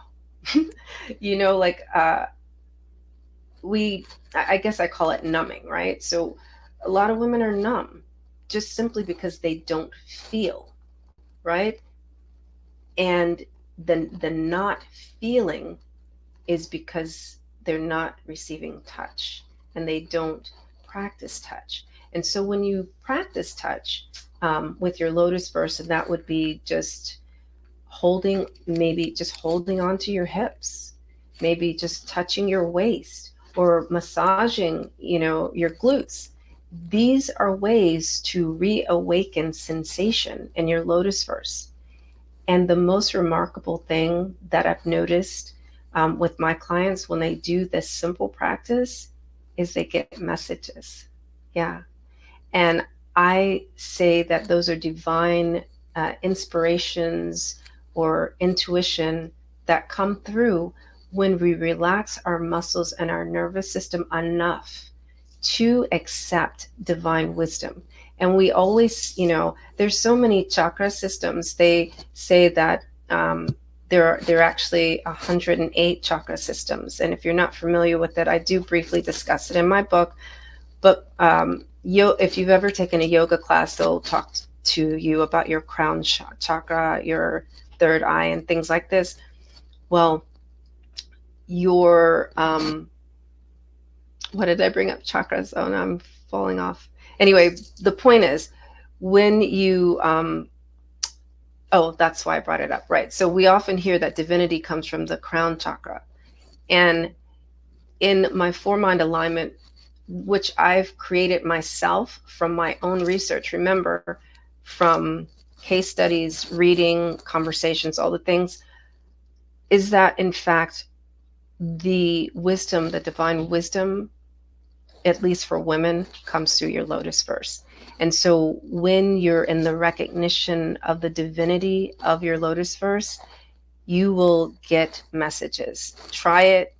I'm all about fact checking, because the women I work with are super highly intelligent, and they, it takes them a lot to trust, and they will read and research, and so try it. Just spend some time rubbing your hips, your glutes, and your navel area, and see what comes up for you. Experience the relaxation in your nervous system and in your body, and really allow yourself to deepen that connection and knowing and understanding. And I mean, quite obviously, I'm the mother of 6 children, right? And 4 of them were born at home. So I've experienced that portal between worlds during the labor and delivery of my children. And it really, it is a divine experience to have between worlds. And you can experience this whether or not you've ever had a child. The other part of helping cultivate that relationship with your lotus verse is for women out there who are single. You will have a new appreciation of your body and who is qualified to be in that spiritual space with you. Because when you have intercourse, you are inviting someone into your spiritual courses. So there's that. And I'll leave that part, there, but just understand the number one alignment is an invitation to creating a relationship and cultivating a regular relationship with your lotus verse, and that's a non-sexual practice. Okay, so now the second alignment that I want you to think about is, what is your relationship with your stomach mind? So at the beginning, I said that your gut flora is the mind behind our immune system. And again, along the lines of inputs, right? Do you eat to live, or do you live to eat? Think about that for a minute. Which is it? So one of my certifications is in sports nutrition, but I also practice Unani Tip, which is a traditional Islamic practice of using food as medicine. And actually here, I'm going to tell you 2 stories. One is once upon a time, about 21 years ago, I can't believe it, I had postpartum depression with my second child. And I opted to heal myself by using food as medicine, because it was very important to me to pay attention to my inputs. And I didn't want anything that was not good for my baby to be in my breast milk. So I refused the prescription for Prozac and opted for learning every food possible to eat to cure depression, right? And so what I discovered is, yes, there are certain quality foods, high, ones that have natural high fats, and also ones that clean out your gut flora. So there's 2 ways that you can regularly detoxify your system. Number 1 is through sleep, and number 2 is through eating bitter, dark, leafy green vegetables. And so, in one of my books, actually, can you see it behind me? Workout Around My Day, the only health guide that moms need. I actually have recipes in there to help you with foods to eat to support your stomach mind. Now, of course, I wrote that book about 8 years ago, way before I developed the 4-Mind alignment, but just to give you an understanding of the years of research that goes into the coaching that I do with women, and how I support you that are, who are viewing currently and learning from what I'm saying. So to the point of, do you eat to live or live to eat, right? A lot of times I find that the women I work with, they just simply are, I guess we broadly understand it as emotional eating. And I would call it mindless eating, actually, because when you don't take the time to feel the texture of the food on your tongue, the pleasure and sensation of the flavor, right? You're robbing yourself of an experience right there. And one of the stories I like to share when I talk about food is when I was a little girl, my grandmother, who's Native American, she used to tell us to chew our food 50 times. And of course, it makes sense. Kids have small teeth. And the truth is, she just didn't want us to talk while we were eating. And as an adult, I still chew my food, not 50 times because my teeth are bigger. So I invite you to chew your food 25 times, right? And if you do the research, that's what's recommended, to actually chew your food small enough so that the enzymes in your digestive tract can work. And so that the importance of those enzymes working and the digestive juices working is, it creates your gut flora, and it also helps you to extract your digestive system to extract the nutrients that your body requires to go into your bloodstream, your lymphatic system, and your cells, and also to get rid of the toxins that it doesn't require. But when your food is too big, it doesn't know what to do with it. And a couple of things happen. You may have experienced constipation or other kinds of disruption in your digestive tract. And so for those points alone, eating for your life, eating to thrive, right, is the goal. And it can be pleasurable. You get to receive all of the sensations of the texture of the food. And if you're having a home cooked meal, right, we're coming up on holiday season, which is why I chose to talk about receiving today, then you get to embody the love that went into the cooking of the food. And opening yourself up to those spiritual energies, as well as the nutritional value of the food, is what creates your gut flora and what helps your rest and digest to contribute to your overall well-being. Now, energetically, how does that really help you to receive? Again, instead of being in a rush, right, like we are these days, and just getting whatever you can in your face for the 5 minutes that you have before the next meeting or the next, right, or eating in your car, which people do. When you allow yourself to be with your food in a place of stillness, not in your car, or maybe you're in your car, but don't drive. Don't drive while eating. Be still and make an intention. And I know that some of you who are believers may be listening. Oh, of course I do that. I pray over my food. No, there's a distinction. Yes, be still and say your prayer, and stay in that stillness once you say amen or amin, whatever it is that your religion is, right? And you begin to eat. Begin to eat as if it's a form of worship, and receive the nutrition from the food, the nourishment from the food, spiritually and physically, and allow yourself to be with that. Be grateful for every morsel that's in your mouth. Be grateful that your teeth work to make those morsels even smaller, and be grateful that your tongue has 7 different centers where it can experience different types of flavor. And be grateful for your saliva, so that once you chew your food small enough, it can go down into your digestive tract and then further, elevate your energy levels. And so this is how you can cultivate receiving in alignment with your 4 minds on a regular basis.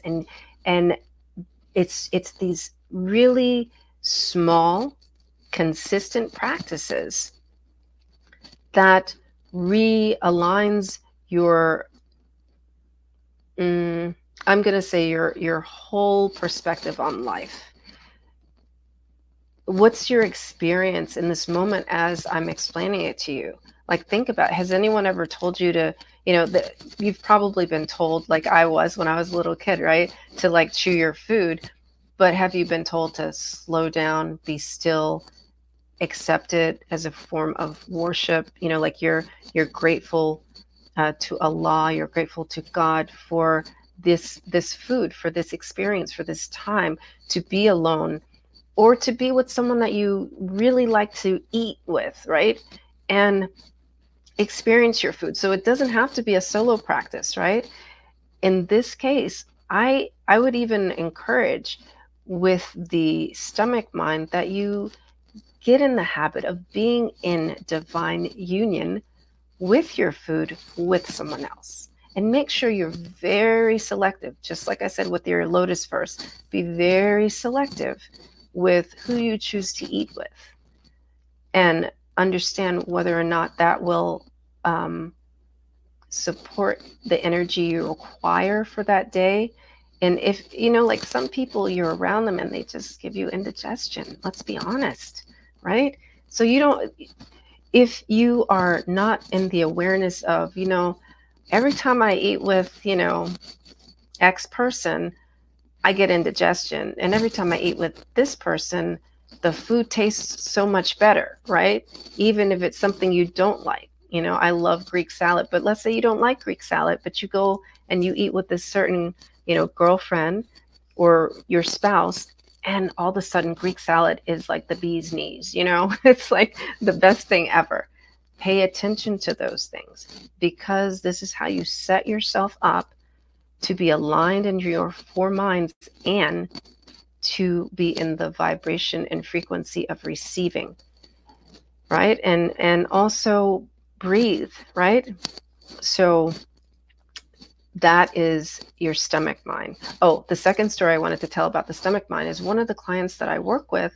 We really were focusing on self-nurturing, but as we're moving from the replenish me process into the 4 mind alignment, one of the things, like in the time that we've been working together, she's been working separately with a health coach to lose weight, because I don't focus specifically on that. And now that we've moved into the 4 mind alignment, she's lost 20 pounds because of what I just explained to you with this practice of just eating to live and the pleasure of enjoying her food, and being very specific to her requirements of who she can eat with.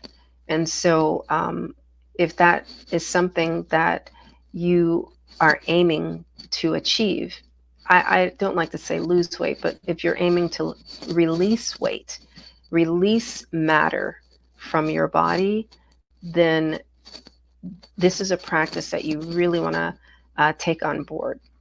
And I can support you with that. There is like a free journal that I offer on the Ultimate Joy Goddess website, where you can, all these practices that I'm sharing with you today, you can go over there, get the journal, and just be a student of your own practices for a week and see what your outcome is. And with that, let me take you to the 3rd alignment. So the 3rd alignment that I want to bring your attention to is in your heart mind. So your heart mind is my invitation with your heart mind is to love with your entire heart. Now, I know that there are a lot of servant leaders that are part of this community and listen to these talks.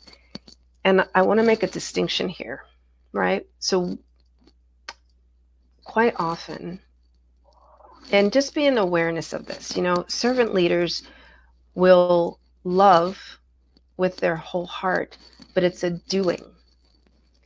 It's not always a being. So when I say to love with your whole heart, my invitation is, again, to stillness.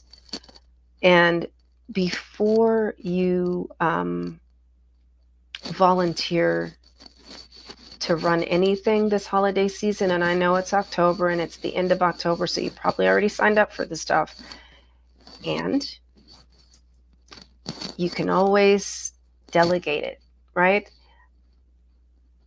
But as you are taking on these different responsibilities in your church or community, or if you're helping people around the globe, and I'm not just going to highlight what's happening in Gaza, because there's a lot of civil wars happening on a regular basis on different continents that never get any airtime.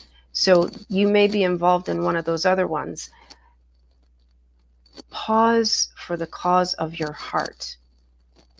What lights you up? Do you really love, like, just your whole body is like, yes, yeah, your whole body. Pay attention. If there's just a little bit of uneasiness, or it usually occurs in the shoulders or the neck, or maybe your knees will hurt. If it's your right knee, then you're doing this for your ego. If it's your left knee, then you're doing it because you've got pride behind it. So each one of, I was talking about chakras earlier. So each one of your body parts is associated with a different chakra and different energy, and they have negatives and positives. We understand them as negative and positive, but they have good effects and energetically depleting effects on your body. And I do also talk about that in my Detached Love book right from the outset. So when you have those responses in your body, don't dismiss it. Don't say, I've done this for the past 10 years or 20 years and the whole community is expecting. Release what's expected and accepted and tune into your heart. Now, right now, excuse me, gentlemen, I'm going to speak to the ladies. Women, when we get to a certain age, right? When we get to a certain age, you may notice there's some things that you just don't want to do anymore, and it annoys you. And you know what that is? That's divine awareness screaming at you to say, you did good, sweetheart, but let it go. That's not for you anymore. In fact, you probably never wanted to do that. And that's when you find out what you really love and what you really don't love. And it's okay to speak up for those things. I would say that the heart mind is attached to the throat. And of course, my 4-mind alignment doesn't really align to any particular chakra system. But if it did, it would be the heart and the throat together. And when you know what you love with your whole heart, then you can be a stand for that. And the other part of that, you can be a stand for your requirements, because when you're in union, in divine union with your own heart, then you can love yourself with your whole heart first and foremost. Hey, Sydney. Hey, great information as usual. So a wonderful job. Talk to folks about how they can connect with you, best ways, and your preferred ways. If they want to get more information, if they want to work with you, if they want to, get your books, any of those kinds of things. Yeah, so I'm on LinkedIn. I do connect with people quite often there, and I'm also on Instagram. I love to connect with people there as well. I'm also on Facebook, and my website is cordeliagaffar.com. Although, like during the presentation, I did send you to the ultimatejoygoddess.com because that's where I have this new journal that I really want everyone to use. So, did you have any questions about my presentation? I'm just curious. I lost Sydney, so I will wrap it up. You're back, or you're not. Hey, we're playing. This is fun. So the three alignments to help you to receive, I will just summarize while I have a minute, is the align your lotus first, right? That's the magnetizing between worlds. Your stomach mind, make sure that you're eating to live, not living to eat, right? Just eating all things. And number 3 is that you love with your whole heart so that you know your requirements and that you're really showing up in what will support you first and foremost. And secondly, what will support the world with your gifts. And what I heard through a lot of that was, being both connected and aware of what's going on with you, so that you can, be able to present. We are playing kind of peekaboo, I guess, but also, in terms of, utilizing that is, understanding what that means in terms of then your actions and behaviors. So I think we might have lost Cordelia for good this time, but I want to thank her for being on and all that she does in terms of the information that she provides, and how detailed and specific it is, but also how impactful it can be in individuals' lives. So thank you, Cordelia. Look forward to having you on again in the future. And as she said, you can contact her, through her website or through LinkedIn. There we go again. Yeah.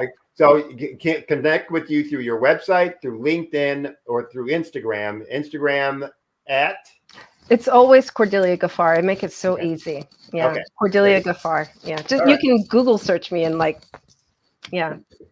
just pop up. Well, again, thank you very much for being on. Look forward to having you on again. And as we say, genius is common. I'll see you on the other side. Other side. Bye. All right, thank you. So the Black Business Expo's mission is to raise funds for high school seniors going to college or for K through 12 entrepreneurs. This expo is a fundraiser for students, so you can go to www.blackbusinessexpousa.com. Again, that's www.blackbusinessexpousa.com to donate to the scholarship fund. You can also use the Cash App that should be rolling on your screen below, and use the account $BBX USA. Again, that's $BBX USA. Our goal is to give laptops and up to $5,000 to 10 students. So if you're a student, you can register online at the same website, www.blackbusinessexpousa.com. Every dollar counts. So again, we want to remind you to donate to the scholarship fund. We also want to take some time out to thank our Black Business Expo USA sponsors for the month of October 2023. Those include First Atlantic Insurance Group, 5-Star BDM Media, Hello LLC, NC 100, Moody Capital Partners, Suede Soul, Lotus Richet Coaching and Training, California, Virginia Minority Supplier Development Council, Step Management, Barbara H. Smith, LLC, Margie McLean Foundation, Inc., Genius is Common, Earth Essentials, Milani Shani Global, the Executive Women Success Institute, the Quality Coaching Company, Superwoman Business Services, Creative Force Studios, Lee Entertainment, Artistic App Design, and Black Business Expo USA. Thank you for joining. Stay tuned for more programming. And remember, genius is common, and I'll see you on the other side.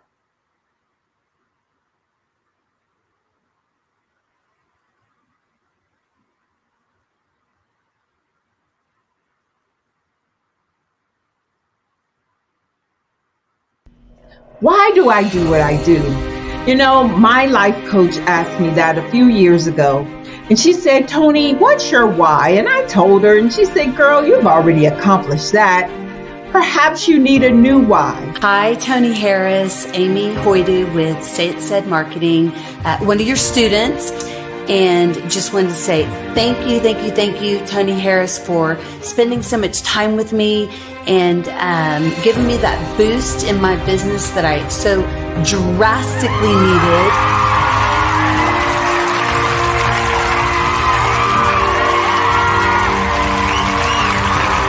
My why is to touch, move, and inspire my clients to take drastic steps to be better than they were before they met me. I'm a resource. I'm a connector. I want to help people build deeper relationships that are beneficial to their life and business. That's what I do best. So, first thing you got to do is show up. And speaking is a way to magnetically attract your ideal client to you. How many of you use social media that way? Absolutely, and this is how you look to the world. Drastic steps are the steps that are needed to be successful. And my business is drastic denotes a mindset. Getting out of your comfort zone. Doing something that you don't necessarily feel comfortable doing, want to do, but you know it's a necessary step to be successful in your business. I get the most satisfaction when I see my connections flourishing into relationships long after I am gone. Hi, my name is Jasmine Augustine with Media Jasmine, and I've joined several networking and referral groups in the area. And Network in Action Northeast Houston with Tony Harris Taylor is one of the best organizations that I've joined. I love that piece of what I do, and it is what fuels my fire.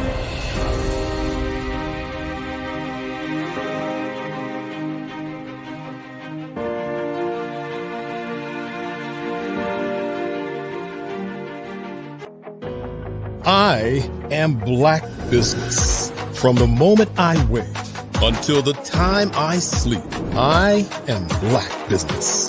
I am Black Business. Are you Black Business? I am Black Business. Do you support Black businesses? I support Black Business because I am Black Business. Black Business Expo, one of the largest business showcases in the history of Black business in the world. Sign up today at www.blackbusinessexpousa.com or call 919-308-9090. I am Black Business.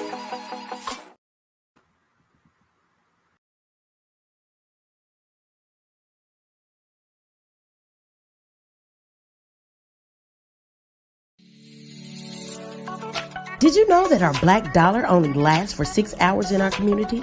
Yet other communities, their dollars last for 19 to 30 days.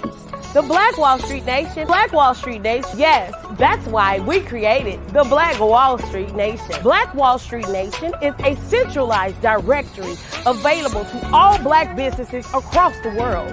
It was created for businesses like you, the ones that want to start and the ones who have a dream that have already started, such as businesses like Drop in a Bucket Productions, Valito Foods, Sugar Tea Branding Firm, All the Dazzle, Bun Cakeaholic, Miss Riot, and you.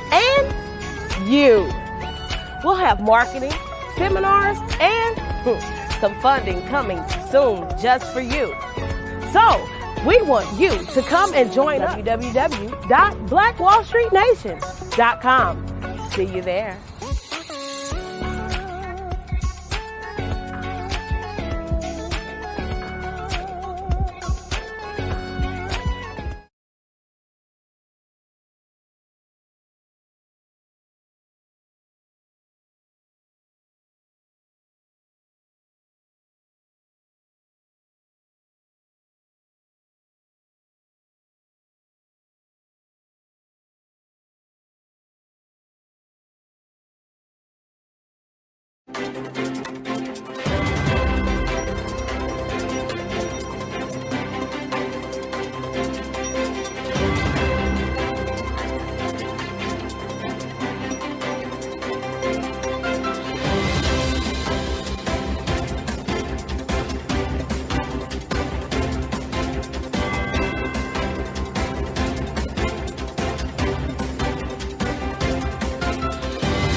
Dr. Eric Kelly III and a host of phenomenal speakers from all around the globe for this 7-day virtual event that you don't want to miss. The mission of the Black Business Expo is to raise scholarship money from kids all the way from high school, all the way from college. The Black Business Olympics is one of the largest Black business showcases in the world. It is an opportunity for businesses and companies to showcase their businesses globally. We are going to be giving away laptops up to $5,000 away to students. Again, I'm Olivia Appleberry, the founder of 2 Cents Finance and one of the speakers for the expo. I am so excited to see you there. For more info, go to www.blackbusinessexpousa.com or call 919-308-9090 and hope to see you there.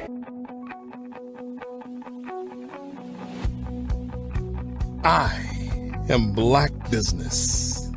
From the moment I wake until the time I sleep. Yes, I am Black Business. I am Black Business. Tell me, are you Black Business? I am Black Business. Do you support Black businesses? Listen, I support Black business because I am Black Business. Black Business Expo, one of the largest business showcases in the history of Black business in the world. The world! Sign up today at www.blackbusinessexpousa.com or call 919-308-9090. I am Black Business. I am Black Business.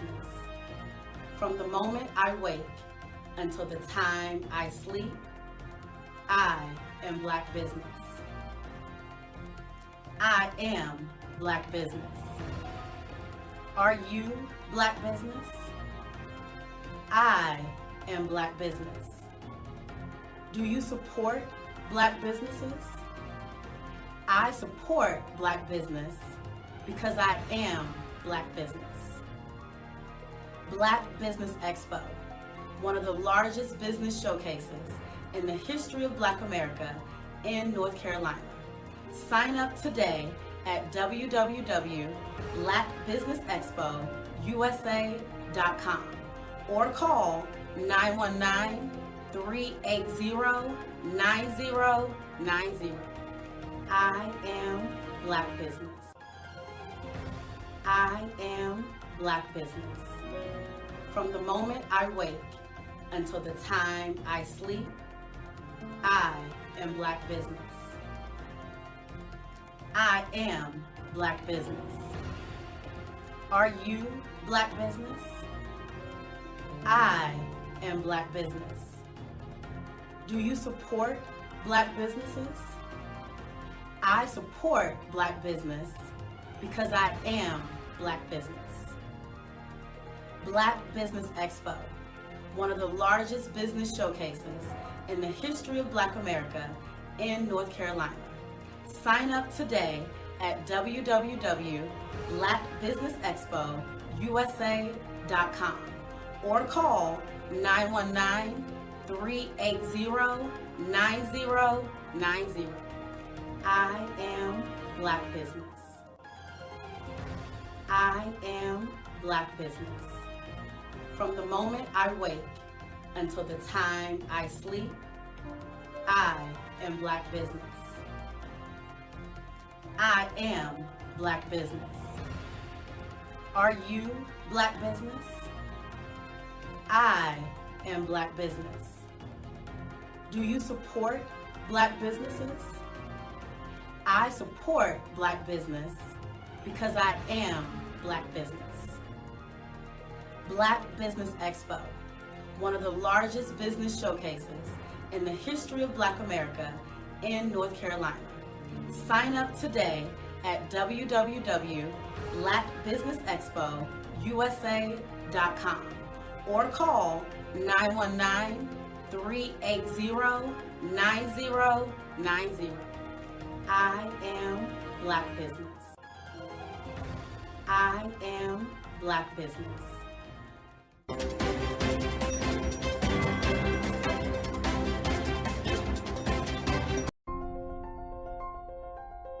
What if you could build your own city?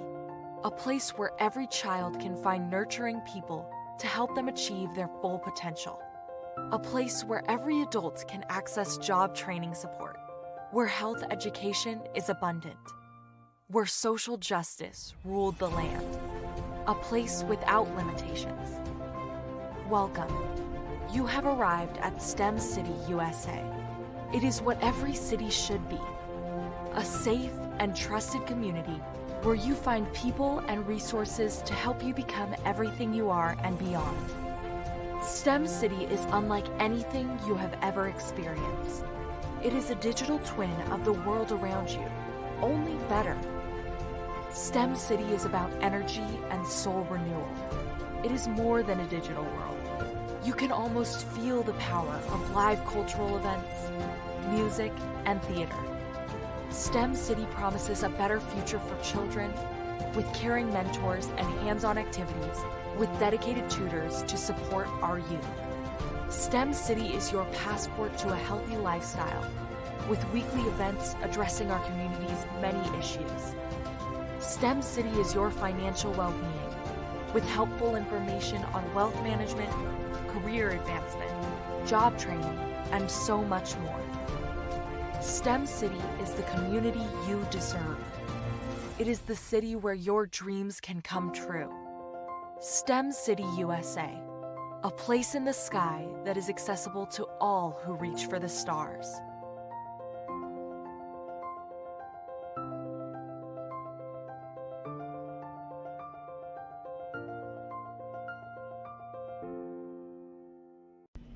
Why do I do what I do? You know, my life coach asked me that a few years ago. And she said, Tony, what's your why? And I told her, and she said, girl, you've already accomplished that. Perhaps you need a new why. Hi, Tony Harris, Amy Hoydu with Say It Said Marketing, one of your students. And just wanted to say thank you, Tony Harris, for spending so much time with me and giving me that boost in my business that I so drastically needed.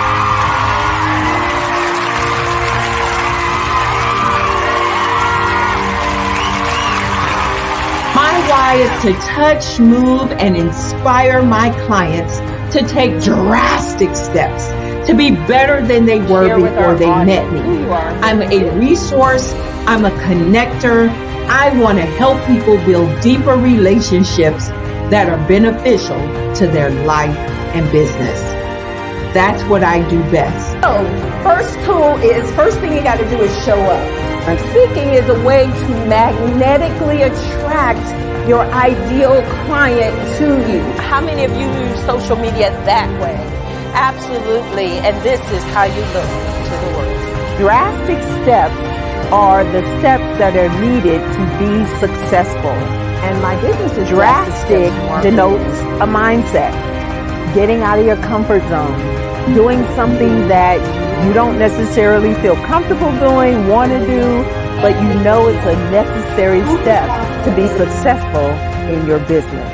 I get the most satisfaction when I see my connections flourishing into relationships long after I am gone. Hi, my name is Jasmine Augustine with Media Jasmine, and I've joined several networking and referral groups in the area. And Network in Action Northeast Houston with Tony Harris Taylor is one of the best organizations that I've joined. I love that piece of what I do, and it is what fuels my fire.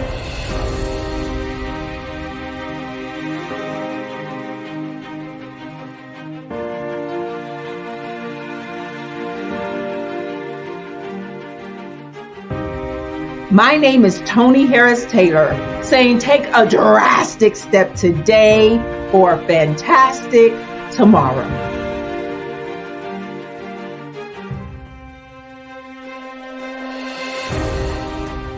Phenomenal Tanya T. Wise, who is here from the great state of Maryland. Tanya, welcome and thank you for being with us today. Can you indulge our audience a little bit and tell them just a little bit more about who you are and what it is that you do? Well, I love being able to talk to people and have a magnetic attitude, being able to just show them. So I always like to say, level up is Coach at Tanya T. Wise here. So can you tell our audience, just give them a teaser about what your presentation will be about? So my philosophy is that we should all be living our dream life. So tomorrow I'm going to talk about how you start living your dream life. What are some of the things that you thought about in your childhood that you just kind of let go and dormant? Wow. And I want to reignite that and just give you some pointers and some tips, some tools, some strategies to be able to start living your best life now. And guess what, Rhonda? And leave an inheritance for your legacy. Oh my goodness. Okay, I know that's resonating with a lot of people. I've heard that you have a dynamic coaching program. Can you tell us a little bit more about that? Absolutely. So our coaching program help people that have the lack of time, that lack strategies, and lack the confidence to go after their dream life. So we help them implement tools, we help them implement strategies, as well as give them resources so that they can live their best life now and leave that inheritance. Wow. Oh, I love that. I love the leave the inheritance part.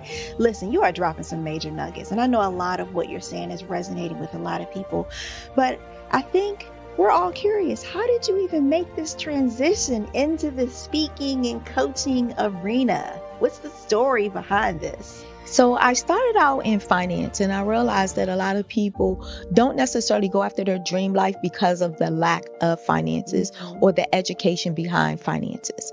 But it wasn't until I lost my firstborn, my only son, that life changed for me. And where I was going after it all, living the corporate life, hit my 6-figure income and living in my dream house with my dream man, driving my dream car. I nearly lost it all when I lost my son. And so I realized it only takes one financial catastrophe that can change your entire life. That's what made me start All New Beginnings. Because no matter what's going on in life, there's a new beginning. And because of that, we develop a program called Wise Minded. My little slogan is, don't just dream it, let's live it. If they want to connect with you or work with you, what is the best ways for them to be able to do that? Well, for my social media guru, you can connect with me on every single social media platform as Tanya T. Wise. Hello, this is Israel, and I am CEO of Daydreams Interactive and author of Princess Planet. So, genius is common, and as a kid, I loved to daydream. Even as an adult, I love to daydream. And when my daughter became 6 and loved princess characters, but we just could not find the diversity that showed her, we created our own characters. So for instance, you have Princess Nulu right here. Princess Nulu is from Uganda, and her genius is that she loves to take care of animals. She can actually even listen and hear what they say. And then we have Princess Isabella right here. Princess Isabella, she's from Cuba, and her genius is biochemistry. One day she hopes to eliminate disease. Then we have Princess Nia right here. And Princess Nia is based off of my daughter. And she wants to be the greatest dancer alive. So that's her genius. So what's your genius? My genius is my imagination. Genius is common.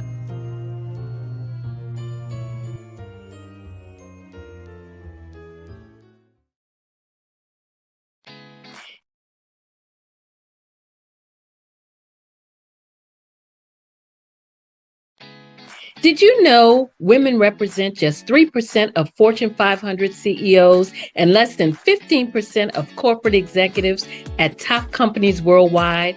Have you wondered what the secrets are to getting into the top ranks, whether in the private or public sector? Do you want to figure out how to stop being held back in your career or passed over for promotion? Then you're in the right place. Hi, I'm Dr. Madeline Ann Lewis, President and CEO of the Executive Women's Success Institute.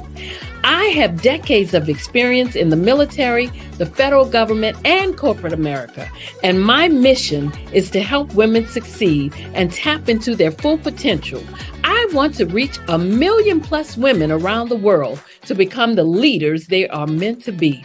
So if you want to move into a management or executive level position, or maybe you are a female veteran transitioning out of the military into business entrepreneurship, then reach out to the Executive Women's Success Institute at 301-693-3284. Let us get you on the fast track to success.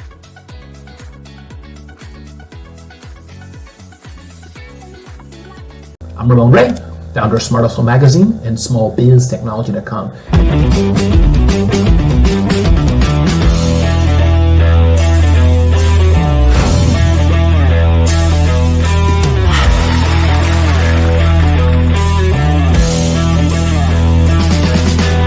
You're here today to celebrate small business success. Stand up on your feet. You rocked the house. Hey, thank you. It was amazing. Didn't we learn? For me, success comes from failure. One thing not to do is shake somebody's hand like this.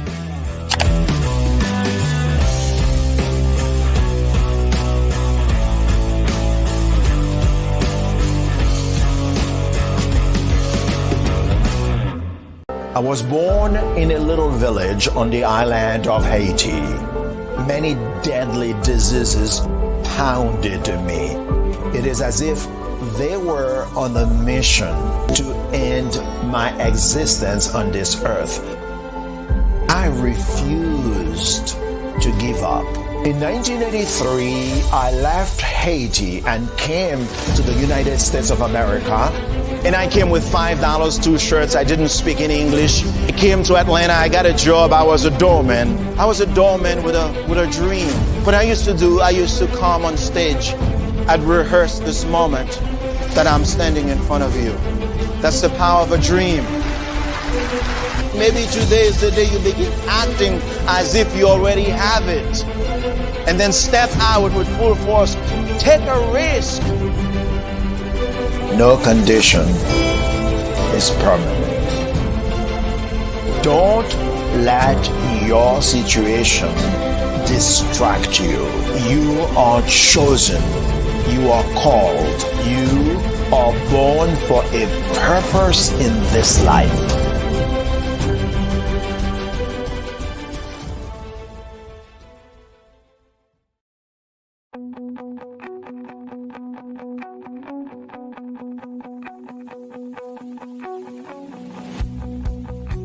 I am Black Business.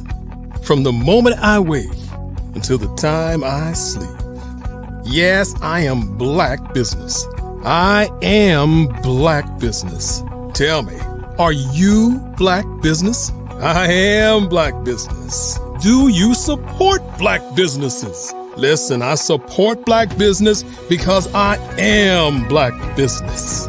Black Business Expo, one of the largest business showcases in the history of Black business in the world. The world! Sign up today at www.blackbusinessexpousa.com or call 919-308-9090. I am Black Business.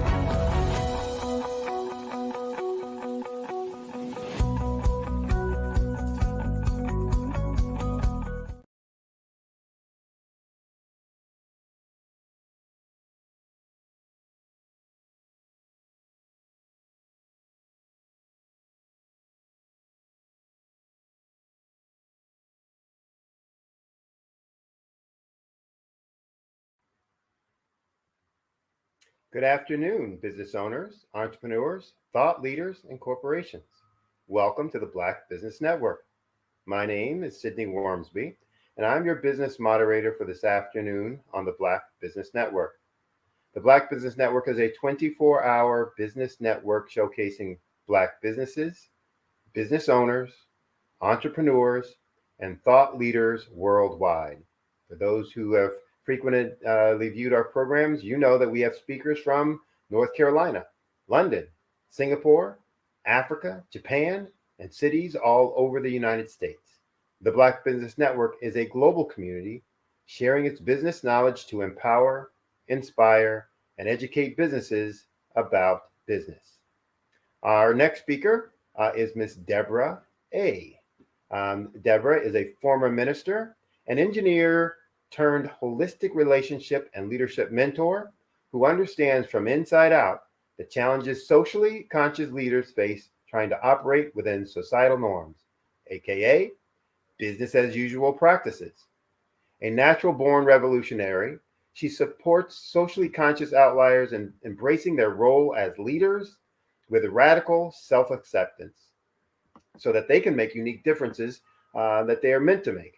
While confidently navigating this period of global transition comfortable in their own skin. She also underscores the significance of diversity, equity, and inclusion within organizations. Throughout her career, she's illuminated the financial repercussions of DEI and advocates for a more circular or systemic approach to thought and leadership. I present to you Miss Deborah A.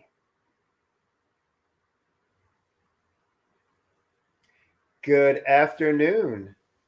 Good afternoon. Thank you. Well, you know you've made it and you're famous when you're known by a single letter, like Malcolm X, like Sheila E., Deborah A. It wasn't what I was going for, but yeah, thank you. It works. It works.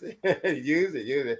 So, all right. Well, I really appreciate you being here and on the show. And I know you have wonderful things to share with the audience out there. So I will get out of your way and let you do that. And as we say, genius is common. I'll see you on the other side. Thank you. Well, greetings, everyone. What I'd like to share with you, I am Deborah A., and there's a little bit of a story behind that maybe we'll get a chance to get to after the main presentation. But this is for you, so you can know whether you can tune out or pay attention for the next half hour. If you are a leader, and that doesn't mean that you have to have a job position that says that you're a leader, but that you act as a leader in your community or in your environment, who are tired of operating in business as usual. You may be wildly successful. You might not be successful by external standards at all, but you recognize that humanity is in a very important, pivotal, what we call meta crisis. And you want out of supporting life-destroying systems that we've all been brought up in, and instead to use your resources and your genius to support emerging life-enhancing systems. But maybe you're not sure how. How can you do that? This presentation will outline one of many simple ways out of destructive confusion while still remaining in the unknown space, right? So there's a lot of things that since the pandemic, we just don't know. So I promise you that you won't ever look at business the same again when you get through this presentation. So as Sydney mentioned, I'm a holistic leadership mentor. My focus is on leadership development. I also work on relationship turnaround. But I want to give you a couple of definitions that we're going to use in this presentation so you're aware of what I mean when I say that. So the first thing I just mentioned was the phrase meta crisis. So what's the meta crisis?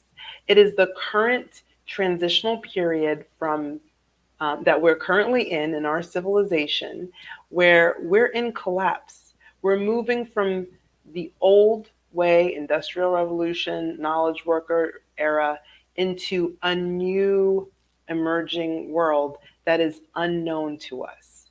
So it's the observable collapse of all systems, those that are man-made and the ones that are natural. For example, our physical and emotional health care, clean water, nourishing food, education, governance, economics, work, sustainability, everything. Okay, so our world is collapsing at an accelerated rate. And that means that we don't know what we're moving into, what the next era will be. We just know that it'll be quite different from where we were before.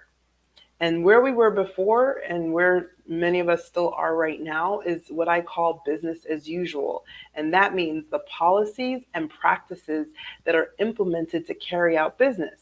So that could be anything from sales, marketing, hiring practices, negotiations, fundraising, payroll, competition, and so on. So these two things, the meta crisis and business as usual, we're going to look at through a different lens today. Like I said, some of the things that we will cover that will make you see business never the same again is some key misconceptions about business as usual and the toll that they take on everyone, regardless of their status, the root cause of those issues that come from business as usual practices, and then a simple 3-part process to address these concerns at individual, organizational, and global levels. So I want you to just take a moment, maybe close your eyes, and imagine attracting the right people, the right opportunities, and the right resources to support you as you need them in expressing the highest version of your gifts at any given moment without having to figure it out ahead of time. Imagine living a fulfilling life of adventure and mystery as you step into the unknown with clarity in the value that you contribute in any given moment.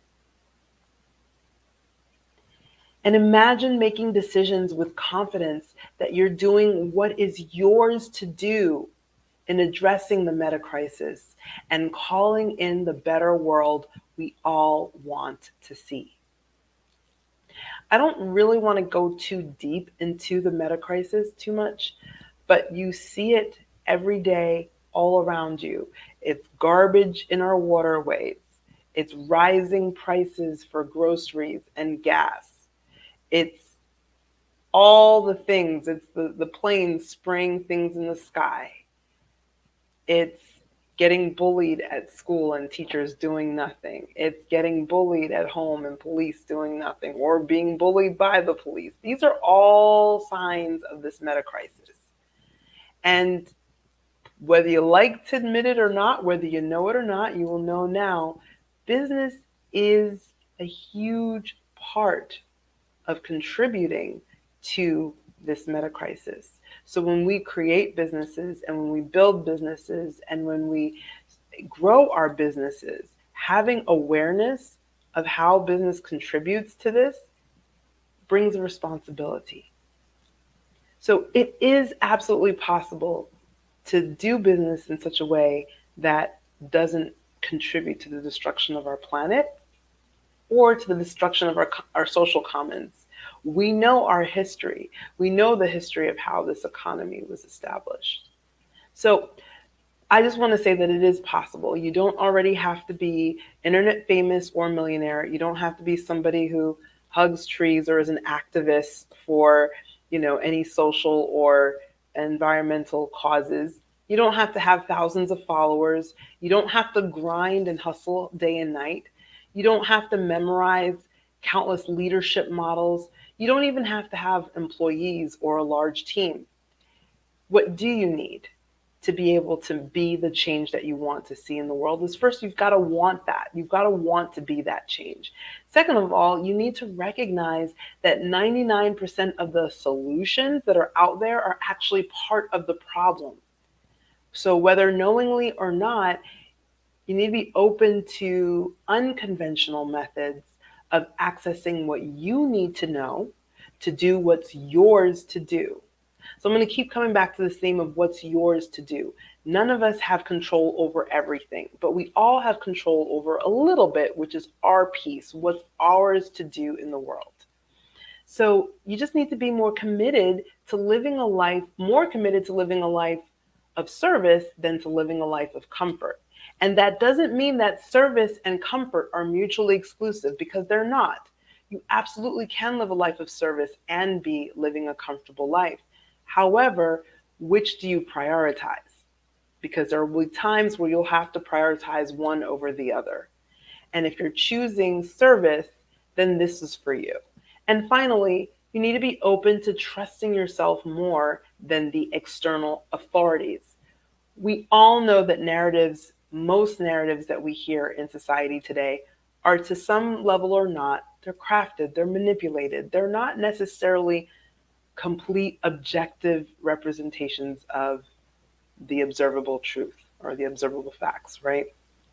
So these are things to keep in mind. So with this attitude, you can successfully navigate this meta crisis that we're in and go far in building the better world that we all want to see. A world without slavery, a world without racism, a world without a lot of the issues that we're facing today.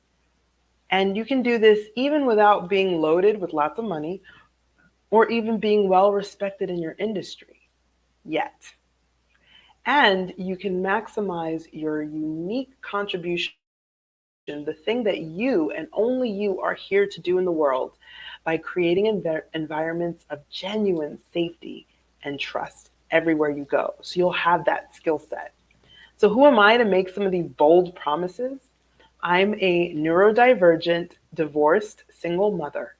I had former lives as a structural engineer, an architect, and a minister. And I currently am a holistic leadership and relationship mentor, which I've been doing and serving others with for the past 10 years. I've been called a champion for humanity because of my passion for really getting to the root of issues, not just talking around them, but really getting to the heart of the issues that we're facing, including the very, very large elephant in the room right now, which is the DEI conversation. We're having lots of conversations, lots of passion, lots of energy fueled in, and yet not a lot of change. There's some reasons for that, which some of the things we talk about today will address. Currently a member of a team called the Future Earth Foundation, which is a strategic team of brilliant minds all over the world with diverse backgrounds who are coming together to address what life can look like post this capitalist collapse that we're going through right now. So what I think qualifies me more than anything to share this work or this message with you today is the choppy personal life I've had, at least over the last 15 years. I've gone through a very, very messy divorce and post that. So I think anyone who's had any kind of family challenges that are similar understands that nothing trumps psychological safety and trust. Nothing. Because with them, there's no obstacle that cannot be overcome. But without psychological safety and trust, even an anthill becomes a mountain. So environments of genuine psychological safety and trust are very difficult to find. If you're a parent, you know it. If you're going to school, you know it even better. We've got countless forms of bullying and authorities turning a blind eye, right? We've got countless places where you know that you can't say what you're really thinking. You know it's not safe. Either you might lose your job, or if you're the owner, you might get sued. There's a million things that can happen, right? That make it so that you don't feel safe to be honest and to authentically express yourself. And by the way, that's really hurting us more than anything else. But why is this happening? Why? Business as usual makes it difficult. And I really want to focus on this because this network is about Black business. And yet, on whose backs was this whole economy built? Who was picking the cotton? Who was going through all of the violence? that has made the way for the so-called, wealth in this country today. So business as usual was built on slavery. We know this. There's a quote from a famous author by the name of Charles Eisenstein. In his book, Sacred Economics, he says, when everything is subject to money, then the scarcity of money makes everything scarce, including the basis of human life and happiness. Such is the life of the slave, one whose actions are compelled by threat to survival. How many of us would go to college or go to work or make sales calls if we weren't afraid for our survival and for the survival of the loved ones that we take care of and we protect? We're all still slaves. Let me say that one more time. We are still slaves, but it goes even further than that. A corporation in this country is given the legal rights of a person, of a human, and yet it is owned by one or more owners. Isn't the attribution of the characteristics of property to a sentient being the definition of slavery? So even companies themselves are slaves. The free market that we talk about is just a myth of business as usual. I am bringing this up because I always look at things in a holistic manner and I try to get to the root of issues. And the root of it is that everything in business as usual is still based on slavery. Here are 10 other myths, other than the free market, of business as usual that I want to bring up. One is competition is necessary. Another one is businesses are here to meet the market where it is. Another is constant growth is good. Another is constant hustle and grind are necessary. As I'm going through these, by the way, I'd like you to just check off in your mind how many of these, or maybe on a piece of paper, how many of these things have you been told and taught and believed in our society? Another myth is time is money. Another is profit always comes first. Another is if you can't measure it, it doesn't exist. Another is a business should operate like a well-oiled machine. Another is to survive, you're going to have to prove your worth and do things you don't want to do. Another is if you don't get your market share, you'll lose to someone else. These are all myths of business as usual. I could go into detail and I'm happy to come back to them at the end, but I want to keep things flowing and moving. But I will say this. Every single one of these myths has one major thing in common. Can you guess what it is? I'll give you a moment to think about it. What they have in common is scarcity. The root cause of many of our societal ills is actually scarcity.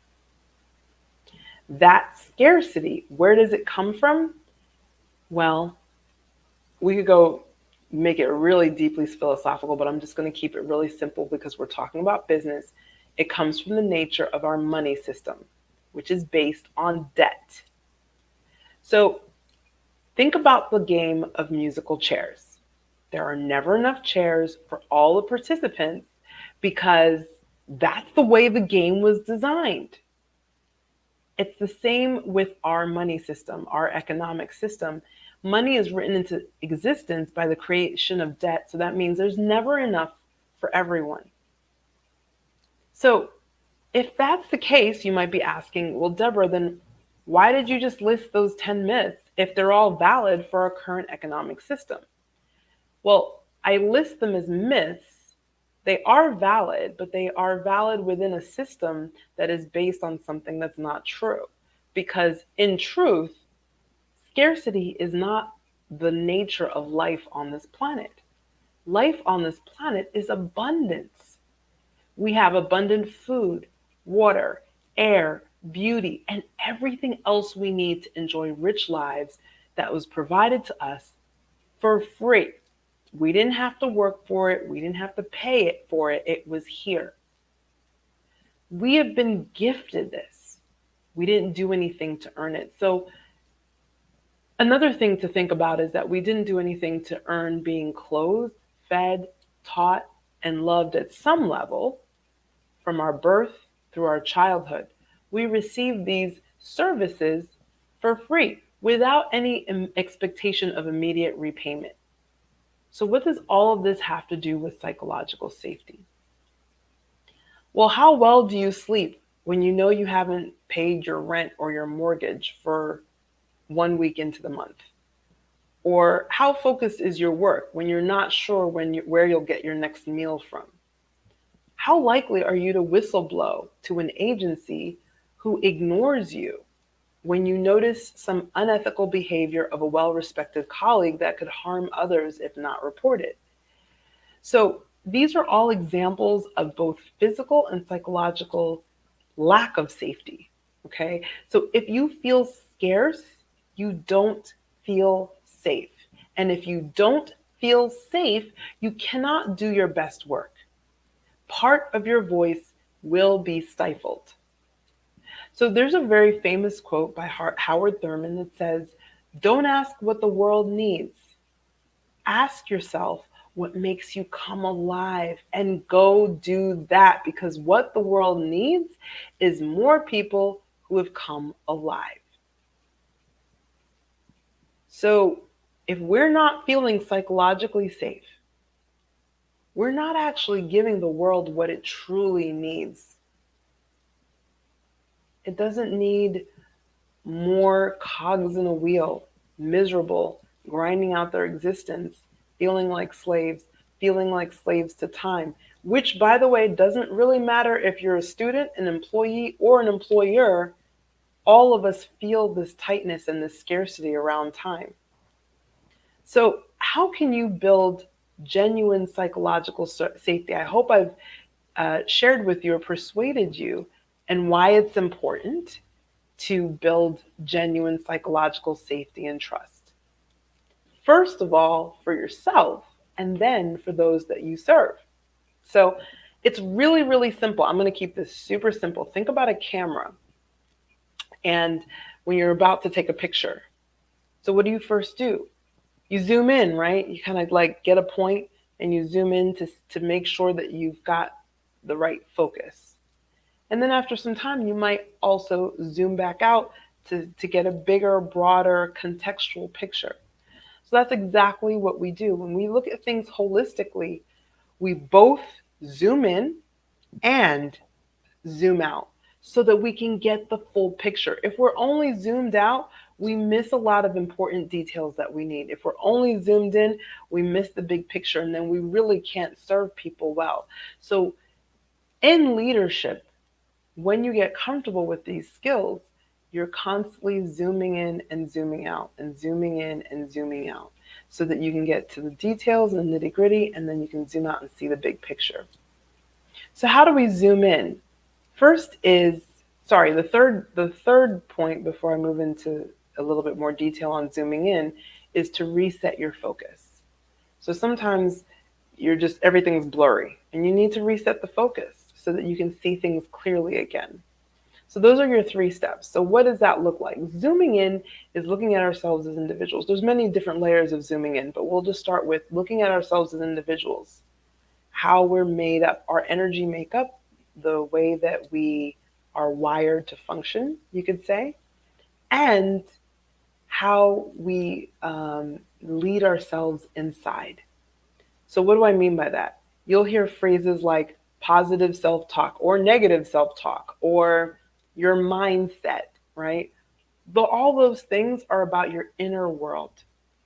They're the voices, and you even hear the word talk because there's usually voices, not always, but voices in your mind, in your head that all have different opinions and all have different things that they share with you. It's getting to really tune into those voices, listen to them, and honor the wisdom that they bring. And also learning how to really care for yourself on an intimate internal level that no one else can see or touch. Only you can see that world. So that's zooming in, really getting to know yourself, your own personal individual leadership style. Zooming out, on the other hand, is really getting to know on a larger level how you lead others, how you are a leader, how you serve as a leader to others, I should say. So that is practicing the same exact skills that you use for yourself in leading yourself on a larger scale to lead others. And then finally, with resetting your focus, it's about resetting your priorities. Because your priorities decide where you focus your attention, right? So we talked earlier about the difference between prioritizing service over comfort, or vice versa, comfort over service, right? They will lead to very different lives. So it's understanding what are our priorities, what's really important for us. So let me go through those 3 steps again for building genuine psychological safety. The first is to zoom in, to get to know your own individual personal leadership style.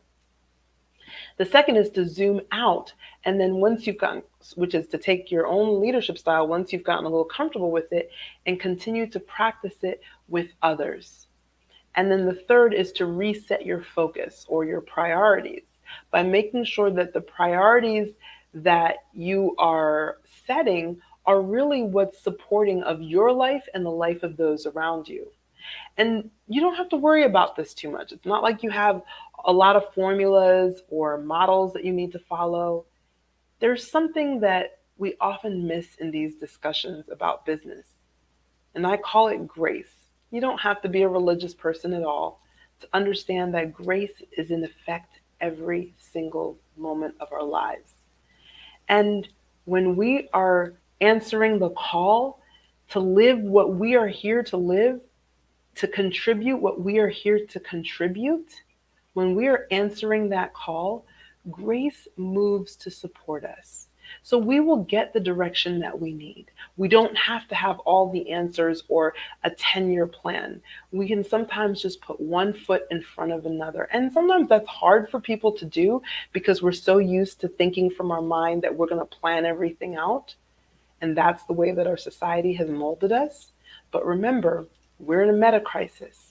We're in a period of serious transition.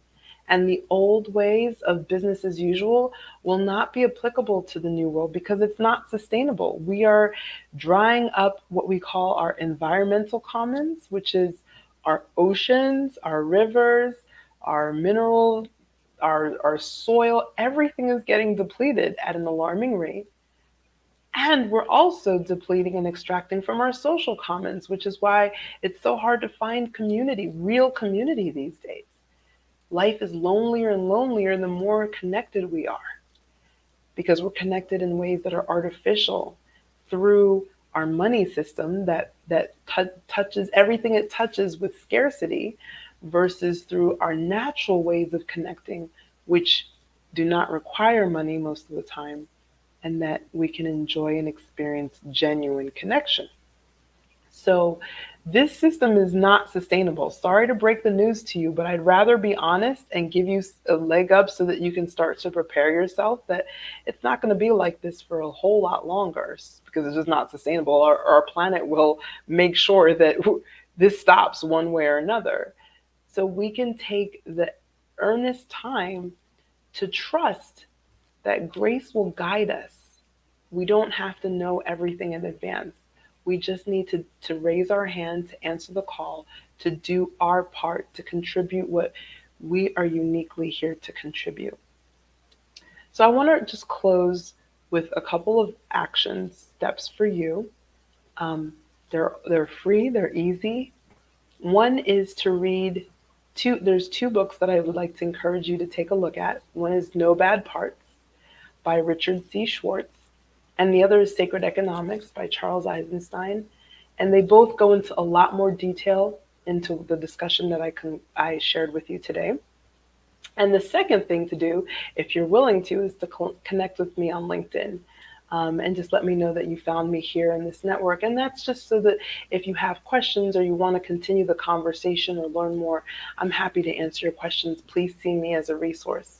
And I want to thank you so much for your time and your attention today. I'm very honored to be here.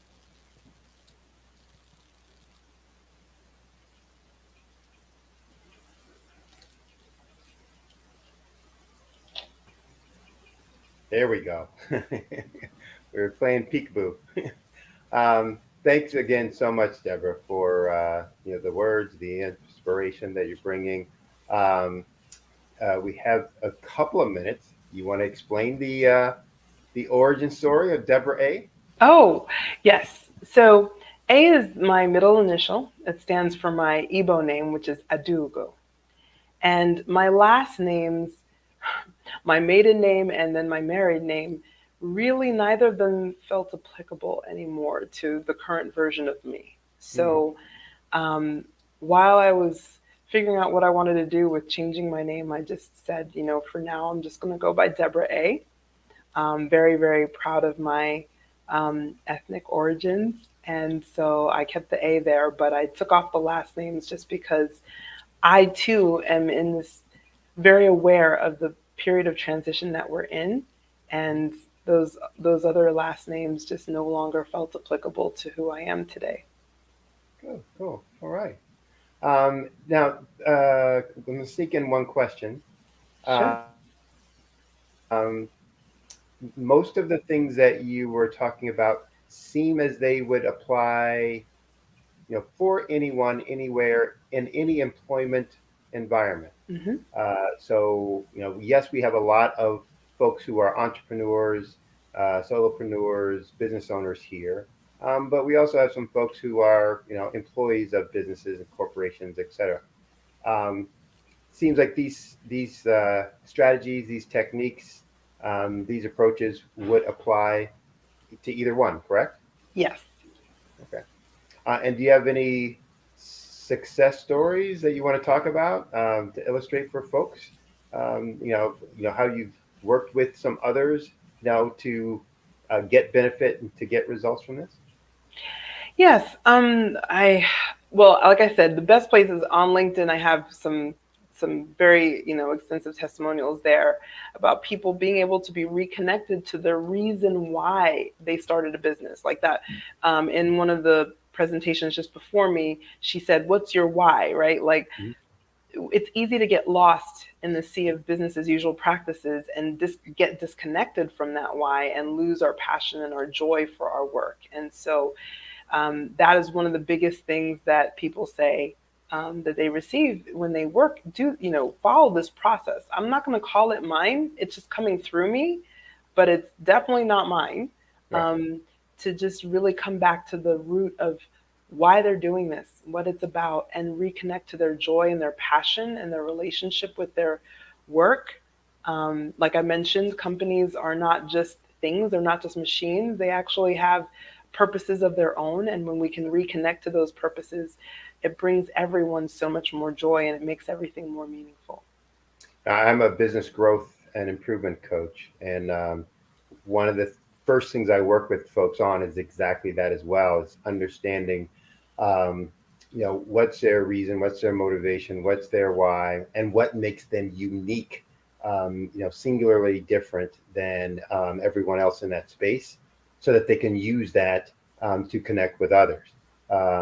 So it is, no matter what aspect of the world you're in, it becomes important because it's your way to be able to identify who your people or your tribe are, how you can, interact and relate to others who may not be your tribe, et cetera. So it's a very important aspect. And I appreciate you coming on today and talking to folks about it. Giving them your insight. I hope folks will reach out to you through through LinkedIn, through website, as you requested, and get more information and test it out with you as well. So thank you very much. And as we say, genius is common. I'll see you on the other side. Thank you.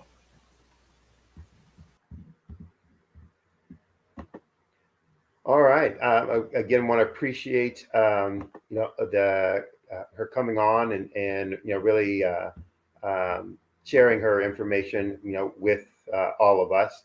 One of the things that we are here for is to raise money and funds for students, specifically K through 12 students and who are getting ready to go on to college, as well as entrepreneurs, K through 12 entrepreneurs.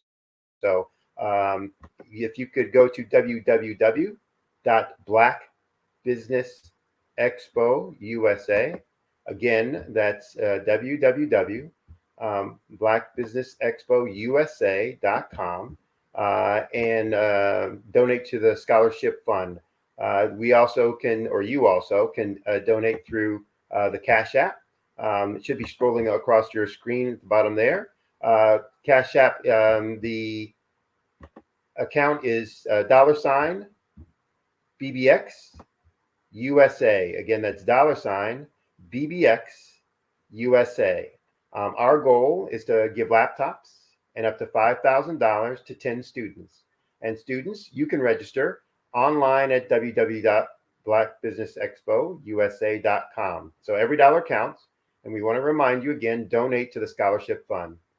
We also want to thank all of our sponsors, Black Business Expo USA sponsors for this month, October 2023.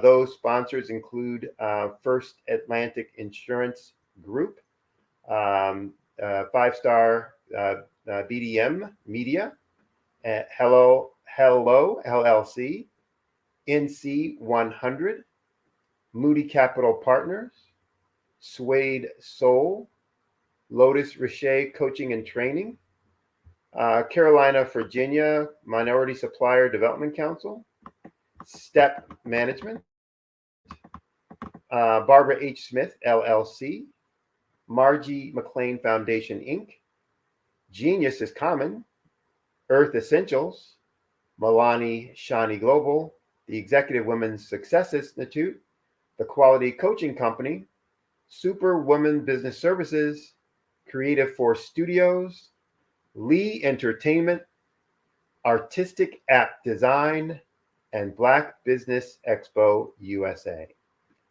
Thanks for joining in on our program. We have lots more content to come, so please stay tuned. And remember, genius is common, and I'll see you on the other side.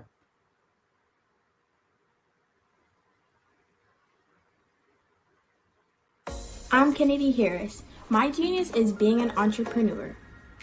I'm the CEO of K-Lock, a company where I develop my very own line of kids supplements.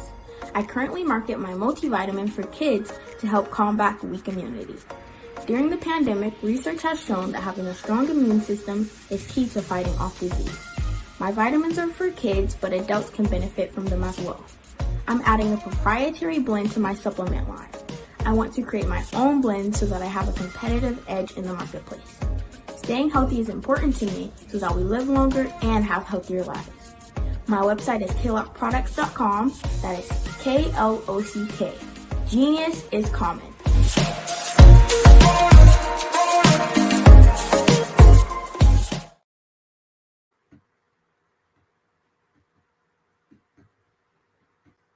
I am from Washington, D.C., but I was raised in Durham, North Carolina. I came to Durham when I was about 5 or 6. And then artist to me is a creative expression of something from nothing. You know, it explodes onto the canvas, or it explodes on in my work. One of the things that I try to do more than anything is I try to just give the lines and the movements and emotions and expressions into what I do. Art really means to me a chance to express how I feel deep down inside. Most of my art begins as a thought that I might have, you know, whether it's sports, whether it's history, whether it's a woman or a man. It pretty much starts as an idea of thought before I get into the actual image of what I'm going to draw. I do a lot of historical pieces. I was a history minor in college, and I love to do history pieces. And a lot of times I'm thinking about history, and then I try to make that history impact you as you look at it. That's one of the reasons I do pictures so large. People ask me, why do I do pictures so big? And I tell them, I want the piece to impact them as they're looking at it, to kind of dominate them, dominate their space. And most of my pieces I try to do off page. I don't try to do anything that's going to be in those four corners or in a square. And I want your imagination to be a part of the piece that you're looking at.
That entrepreneurs all around the world just want to be seen, heard, and provide great service?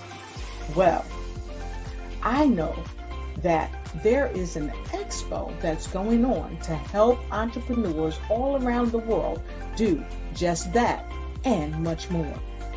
Hi, I'm Dr. Lotus Roche. I'm the CEO of Lotus Roche Life Coaching and Consulting, along with being the show host of the Lotus Roche Ignite Show, news you can use and bring who you are. And today I'm bringing to you some amazing information about the Black Business Expo USA, hosted by none other than the remarkable Dr. Eric Kelly. And I welcome you to jump on board this wonderful train that is helping unite businesses all across the planet during the Black Business Expo USA. Here's a word from the CEO of the Black Business Expo, none other than Dr. Eric Kelly. Hi, I'm Dr. Eric Kelly III, and I'd like to invite you to the Black Business Olympics. The Black Business Olympics is one of the largest business showcases in the history of Black America in the world. It gives your company an opportunity to showcase, to market, to advertise your products and services worldwide. And for those who would like to speak or be a vendor, corporation or company, I implore you to give us a call at 919-308-9090 or go to our website, www.blackbusinessexpousa.com. My genius is understanding your vision and utilizing your vision to help you earn a profit. The Black Business Expo is changing my life. This year, they are giving away laptops and even $5,000 in cash to students just like me. I'm Alexis, and I want to go to college to fulfill my dream of becoming an entrepreneur. Help the Black Business Expo going to www.blackbusinessexpousa.com and also becoming a vendor, a sponsor, or donating. I am Black Business. From the moment I wake until the time I sleep, I am Black Business. I am Black Business. Are you Black Business? I am Black Business. Do you support Black businesses? I support Black business because I am Black business. Black Business Expo, one of the largest business showcases in the history of Black business in the world. Sign up today at www.blackbusinessexpousa.com or call 919-308-9090. I am Black business. I am Black business. From the moment I wake until the time I sleep, I am Black business. I am Black business. Are you Black business? I am Black business. Do you support Black businesses? I support Black business because I am Black business. Black Business Expo, one of the largest business showcases in the history of Black business in the world. Sign up today at www.blackbusinessexpousa.com or call 919-308-9090. I am Black business. I am Black business. From the moment I wake until the time I sleep, I am Black business. I am Black business. Are you Black business? I am Black business. Do you support Black businesses? I support Black business because I am Black business. Black Business Expo, one of the largest business showcases in the history of Black business in the world. Sign up today at www.blackbusinessexpousa.com or call 919-308-9090. I am Black business. I am Black business. From the moment I wake until the time I sleep, I am Black business. I am Black business. Are you Black business? I am Black business. Do you support Black businesses? I support Black business because I am Black business. Black Business Expo, one of the largest business showcases in the history of Black business in the world. Sign up today at www.blackbusinessexpousa.com or call 919-308-9090. I am Black business. I am Black business. From the moment I wake until the time I sleep, I am Black business. I am Black business. Are you Black business? I am Black business. Do you support Black businesses? I support Black business because I am Black business. Black Business Expo, one of the largest business showcases in the history of Black business in the world. Sign up today at www.blackbusinessexpousa.com or call 919-308-9090. I am Black business. I am Black business. From the moment I wake until the time I sleep, I am Black business. I am Black business. Are you Black business? I am Black business. Do you support Black businesses? I support Black business because I am Black business. Black Business Expo, one of the largest business showcases in the history of Black business in the world. Sign up today at www.blackbusinessexpousa.com or call 919-308-9090. I am Black business. I am Black business. From the moment I wake until the time I sleep, I am Black business. I am Black business. Are you Black business? I am Black business. Do you support Black businesses? I support Black business because I am Black business. Black Business Expo, one of the largest business showcases in the history of Black business in the world. Sign up today at www.blackbusinessexpousa.com or call 919-308-9090. I am Black business. I am Black Business. From the moment I wake until the time I sleep, I am Black Business. You are in the right place at the right time.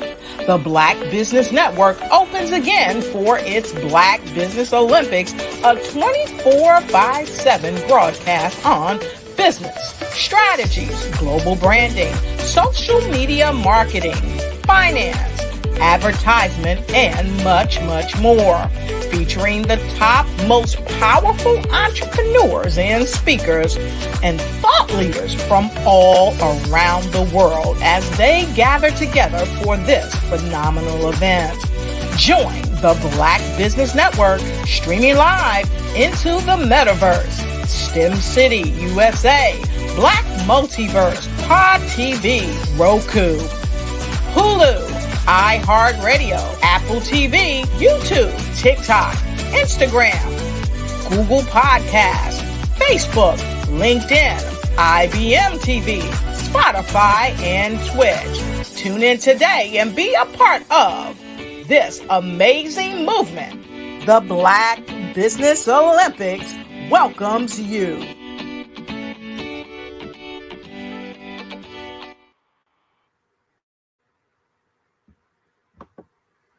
Good afternoon, business owners, entrepreneurs, thought leaders, and corporations. Welcome to the Black Business Network. My name is Sydney Wormsby, and I'm your business moderator for this afternoon on the Black Business Network. The Black Business Network is a 24-hour business network showcasing Black businesses, business owners, entrepreneurs, and thought leaders worldwide. We have speakers from North Carolina, London, Singapore, Africa, Japan, and cities all over the United States. The Black Business Network is a global community sharing its business knowledge to empower, to inspire, to educate businesses about business. Our next speaker is Miss Faith Nashipe. Miss Nashipe is from Kenya, and she's a passionate gender equality advocate. Her education background is in counseling psychology with a BA in project planning management from the University of Nairobi. Besides gender and development work, she's been very instrumental in above-level health system strengthening in Kenya. She's the pragmatic chief executive officer of Thriving Communities Africa, TCA, and an NGO focused on sustainable social transformation through men and boys across all ages, all towards ending gender-based violence, promoting gender equality, cohesive communities, and economic empowerment. The Men and Boys Ambassador, Faith, is passionate about men and boys becoming the best versions of themselves. She spearheaded the establishment of the male engagement and inclusion thematic area, gender sector in Kenya, where she serves as the national chairperson. Additionally, she's the coordinator of International Men's Day in Kenya and an international transformational speaker on men and boys engagement and inclusion, mental health of men, family well-being, youth development, and social sustainable transformation. When she's not busy with all of that in her spare time, she's on the board of Give Directly Kenya and leads the Partnership and Resource Mobilization Committee under Kenya Counseling and Psychological Association. And if that wasn't enough, she's also a mother of 3 young boys. So would you please welcome Miss Faith Nashipe to the program? Thank you. Thank you very much, Sydney. Great meeting you. I hope I was pronouncing that last name properly. A little bit of some massacre. What's that? A little bit of some massacre. It is Nashipai. Nashipai. Oh, okay. All right. My apologies. So, well, I know that you have a lot of information, and from your background, one, you just are extremely involved, engaged, and busy. So I know you're going to have a ton of detail to provide folks. I'll let you get to it since we only have limited time, and they want to hear you, not me. So with that, I will say, genius is common, and I'll see you on the other side. Thank you. Thank you very much.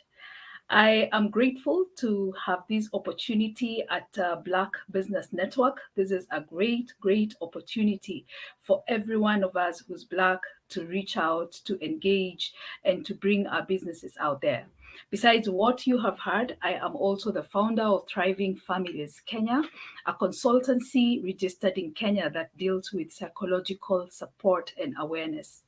And so I will talk a little bit about our mental well-being as entrepreneurs, because many times we don't get to look within, we don't get to take care of our mental well-being, and therefore it also affects our outcomes.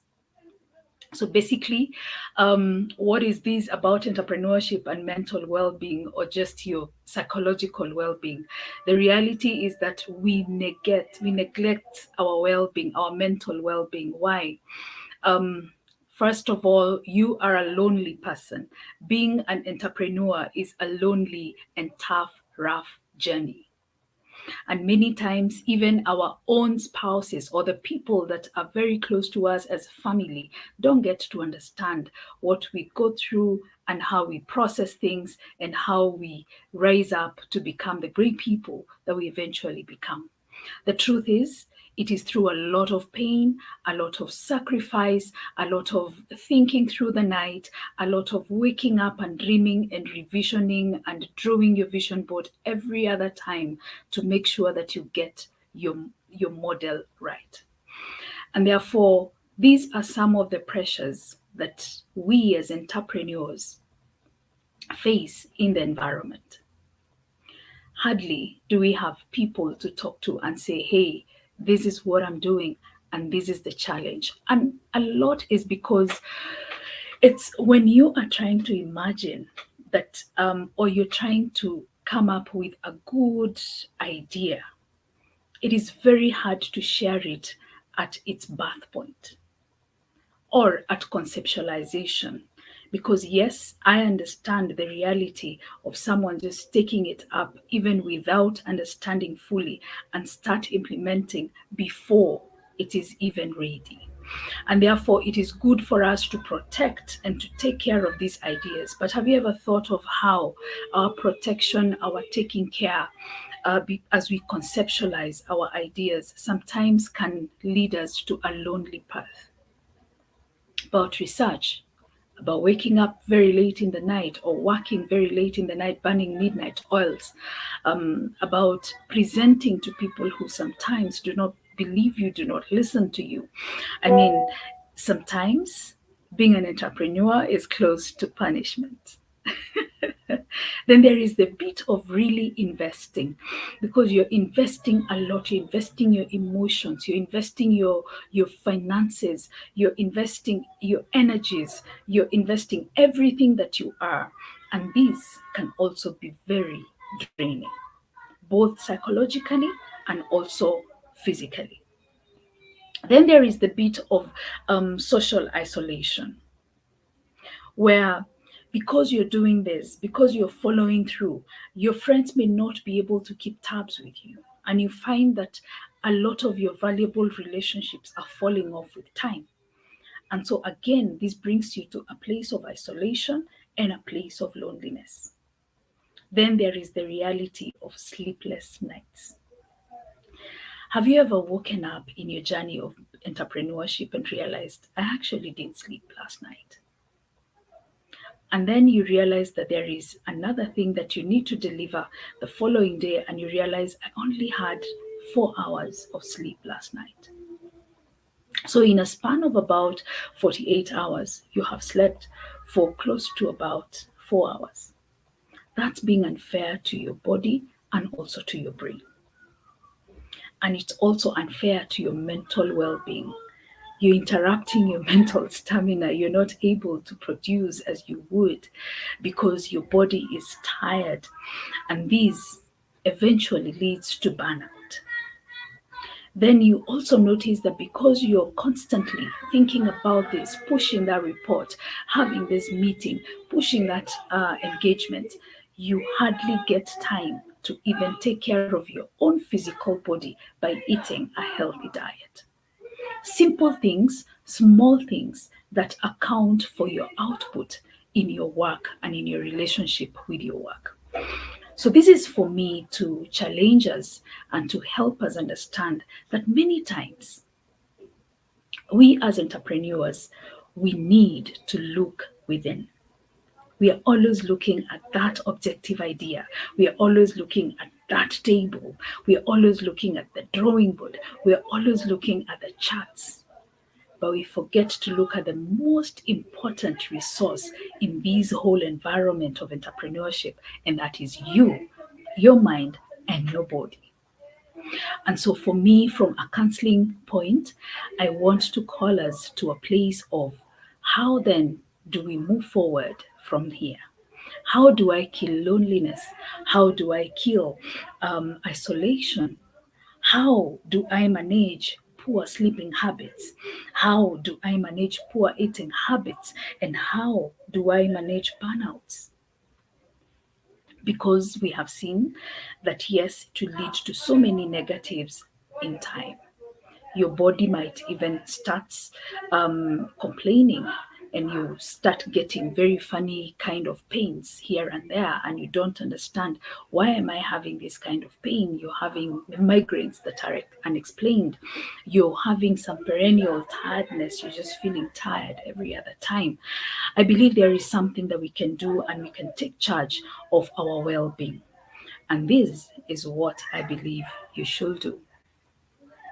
So number one, try your best. I know it is hard. I know, yes, it is easier said than done. And yes, we do say that all the time. But do you ever believe that you can actually sleep for about 7 to 8 hours a night? I know we want to always, and especially the coaches will want to say that you have 8 hours of sleep, 8 hours of work, 8 hours of this, 8 hours of building your business. No, you can create more time. But you're a human being, and you need to appreciate that you are a human being who needs to take care of that human being. So take some rest. Burnout is big in a business. When you're constantly on the pedal and you don't get to raise your foot from the pedal, the reality is that even your feet will start complaining. It is good for you to just stop the car and walk out and use your feet in a different way. It could be a little bit of exercise on your feet, and your feet stop hurting from pushing the pedal too much. What do I mean? Get off your work and decide that you're going to do something totally different for a weekend or for a day or two. I didn't say sleep. I say do something totally different from your normal things. You change your mindset, you change your whole environment for just a day, and it helps your mind rejuvenate. It helps you wake up with a new feeling of energy and something new that you're looking up to, other than what is now seeming mundane in your entrepreneurship journey. The other thing is have accountabilities, especially with loneliness and especially with isolation that leads to depression. Have accountability partners. Take advantage of your social systems. All these people are not bad, and it's not that they're lazier than you. No. It's just that for them, what you're doing doesn't work. And sometimes we are actually enigmas in our own lives. We are seen as though we are not even understood by our own people and the people we call our people. And therefore, it's important that you keep connected with meaningful relationships.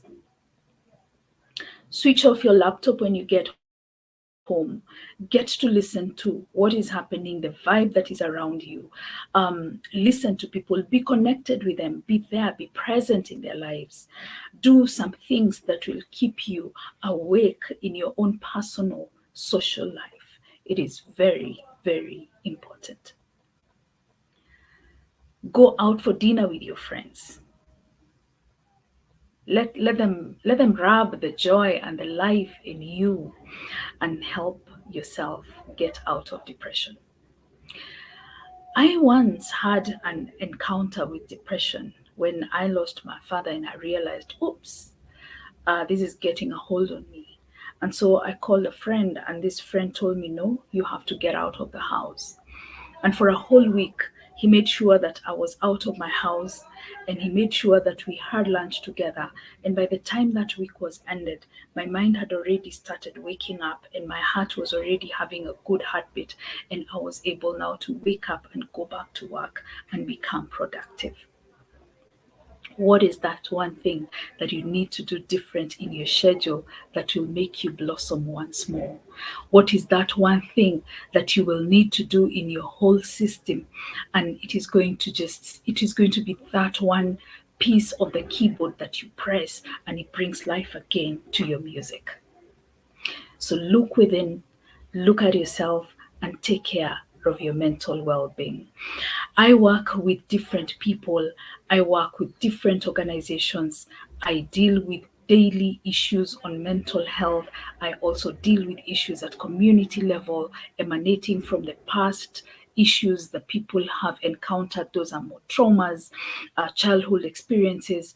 And I can tell you, when we don't take care of ourselves, we are literally killing the whole systems that we are trying to build. So it takes a lot of you to accept that this is not working well, and my system is not really responding in the correct way, and there is something that is within my ability that I can do. It is also part of self-care in an entrepreneur's life. There is this bit of finances. Entrepreneurs hardly have finances. And so you're looking for that one more dollar, that one more shilling. In Kenya, we talk about shillings. By the way, I am from Kenya, East Africa, and I'm really happy to be on this platform as an East African Kenyan woman and Black woman for that. The reality is, and remember to just check on www.blackbusinessexpo.usa.com. And let's support the young people who need our support in terms of education. It is very important. Coming from Africa, I truly understand the struggle and the hustle of trying to put one and one together to get to learn more in your life and to get to become better. So support that young person, and let's make someone a better person in life. Now, back to our business, back to our topic. In life, the reality of an entrepreneur is that we're always chasing that shilling. We're always chasing that coin. And what then do we do? Truth is, money will never be enough. We'll always keep chasing an extra dime. Always. And so there is something I call contentment. Knowing well that I have this much, and I may not have a lot, but it is enough for now. And it can push me to the next level. Because when we are always struggling and trying to haggle as much as we can along our path, then we miss out on quite a lot. We miss out on the value of who we are. We miss out on the quality of what we can bring to the table. And we miss out on the quality of production. We miss out on the quality of so many things because we are always looking at the extra coin. Our relationships become relationships based on what we can gain financially, and we forget the value of a social system that can support you.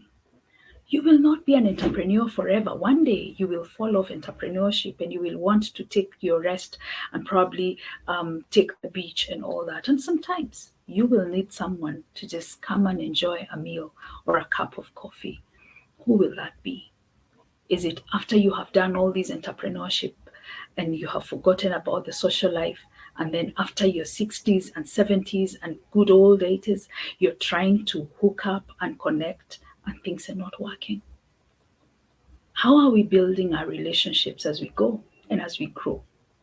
It's important that we keep a balance of our journeys of entrepreneurship, even as we keep a balance of our social lives.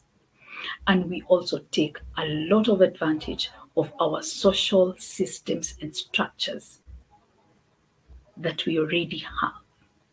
Your family, your children, your spouse, your friends are very important people in your journey of entrepreneurship. Don't forget about that. Well, besides all this, there are other things that I also do besides mental well-being and counseling. I also work closely with young men across Africa. And with that, we have set up an organization called Thriving Communities Africa. With Thriving Communities Africa, we are reaching out to young men in our communities and we are bringing out the best of them. I personally believe that every boy needs to be given an opportunity to become the best version of himself, just like we give the girls an opportunity. I look at Africa, I look at the Black community, and I say we need to have a better plan for our posterity. Did you hear that? Yes. We need to have a better plan for our posterity. And that is going to be achieved when we are building the young people and our young ones that we are having today. Our time of impacting into the generation is today, because we are using the people that we have, these are our children, to send light into the next of our generations. So look at your children, look at the people around you, the young people, the young ones around us in the Black community as arrows of light into the next generation. And then ask yourself, how are we coding them? I believe that the Black Business Expo USA is trying also to build the same, to code this light in the lives of our young people by giving them education and allowing them to access information. By so doing, we are building lives, we are building our communities into the future, and we are saying that, look here, I may not live 100 years, I may not even hit my 90, but at least someone else will be there to reach beyond me.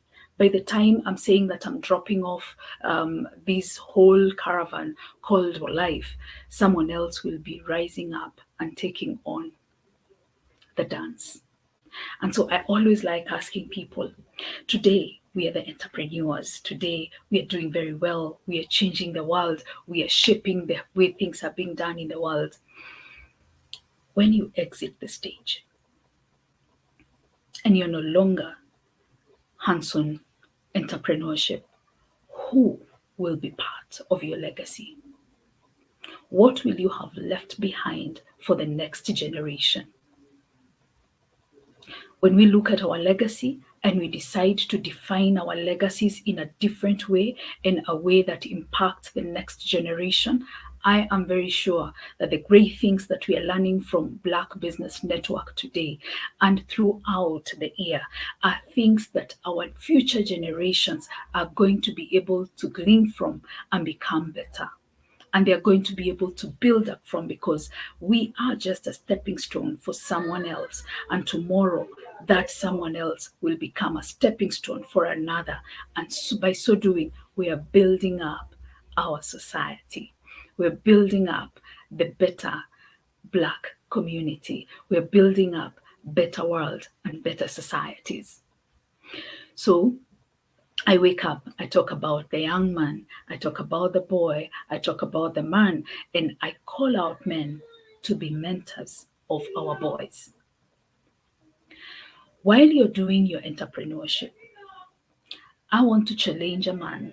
Look for a younger man who is trying so hard to make it in business.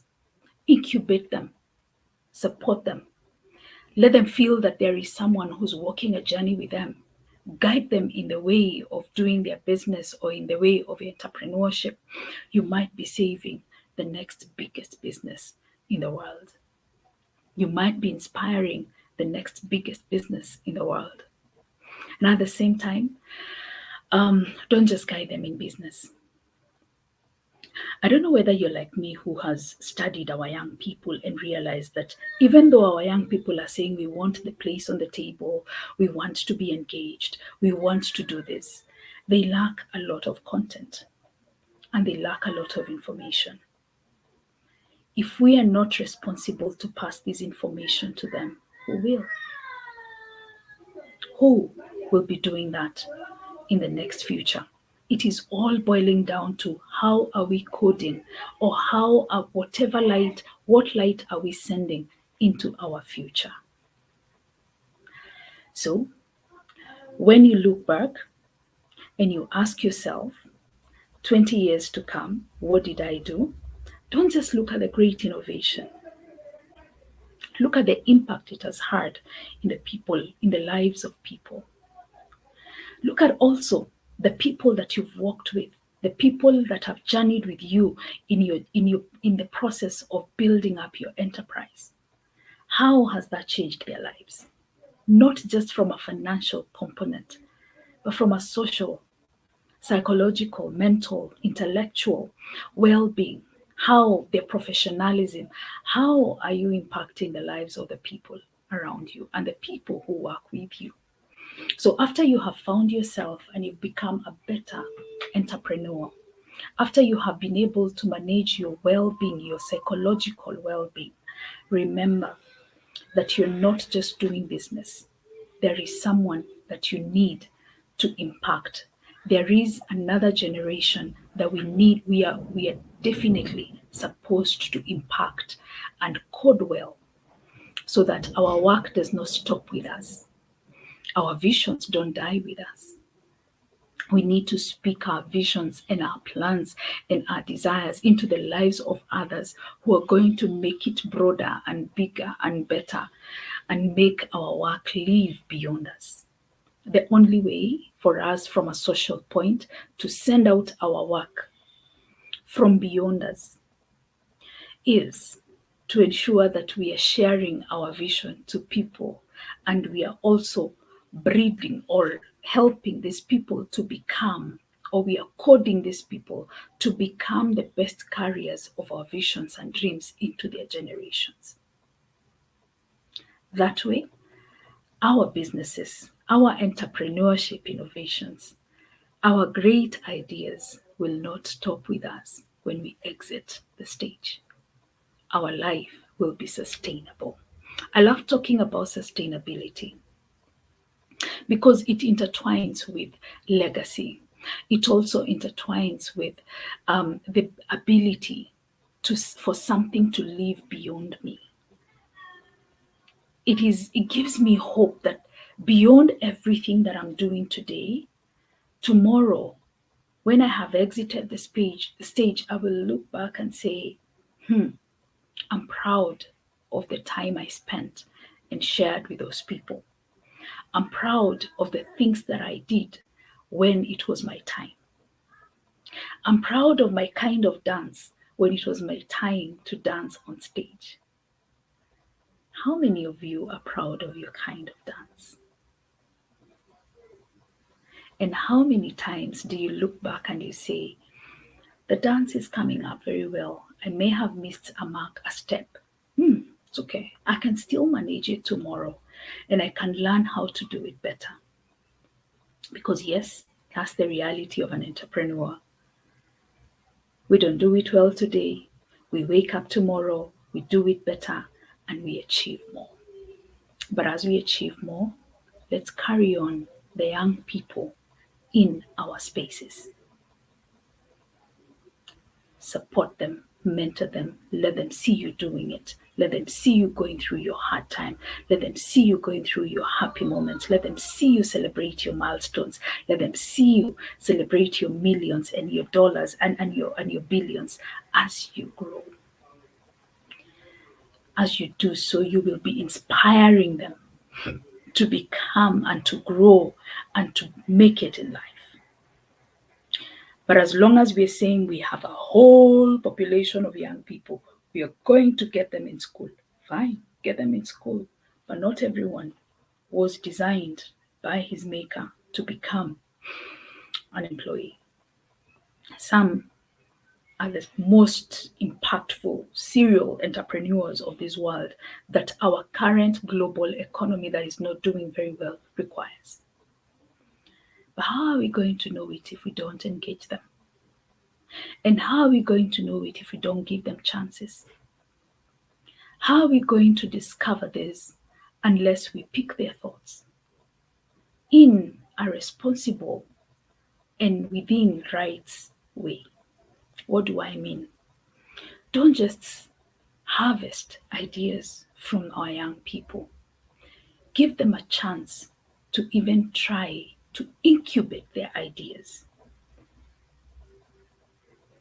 Be that person who supports ideas no matter how funny or crazy they seem. Because if you were told to rerun your whole ideas over us, we probably would say you're crazy. No, you're crazy, right? So if the world did not find you crazy and now have something that they believe in you about, you've got it. You have what it takes to believe in that young person who doesn't have money, who has just an idea, who has no experience, who has no education in that area, or no skill in that area, but he's burning with passion and a very big idea, and he has all the time in the world. You know, it amazes me how young people have a lot of time in their hands. Yet some of us are asking, how can we add on at least 2 more hours in our day?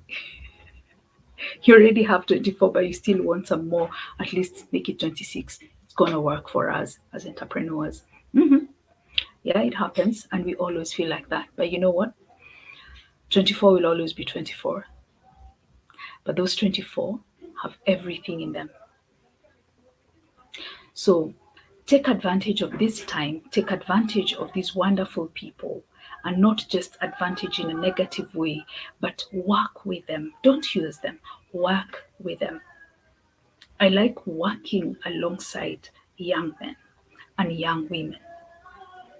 I like working with them and allowing them to grow and become. Sometimes some decisions are costly. Be careful what you're allowing them to take up. Be very careful what you're allowing them to take up. But in the process of building our young people, in the process of encouraging our young people, in the process of making sure that our coding is going into the right generation, and we are coding our generations in the right manner, then we just have to take some risks. Just like we took risks with our businesses, and we took risks with the entrepreneurship journey. Some of us had to leave work for us to start what we started. It wasn't easy. I mean, waking up to no money, no ATM, it gives you some lack of stability for a few months or some years. Yeah. Yes, it happens. And especially for some of us in Africa who are very passionate about what we want to do, some of us will find ourselves, okay, now I have to leave work and do this because even my schedules are not allowing me to balance between entrepreneurship and being employed.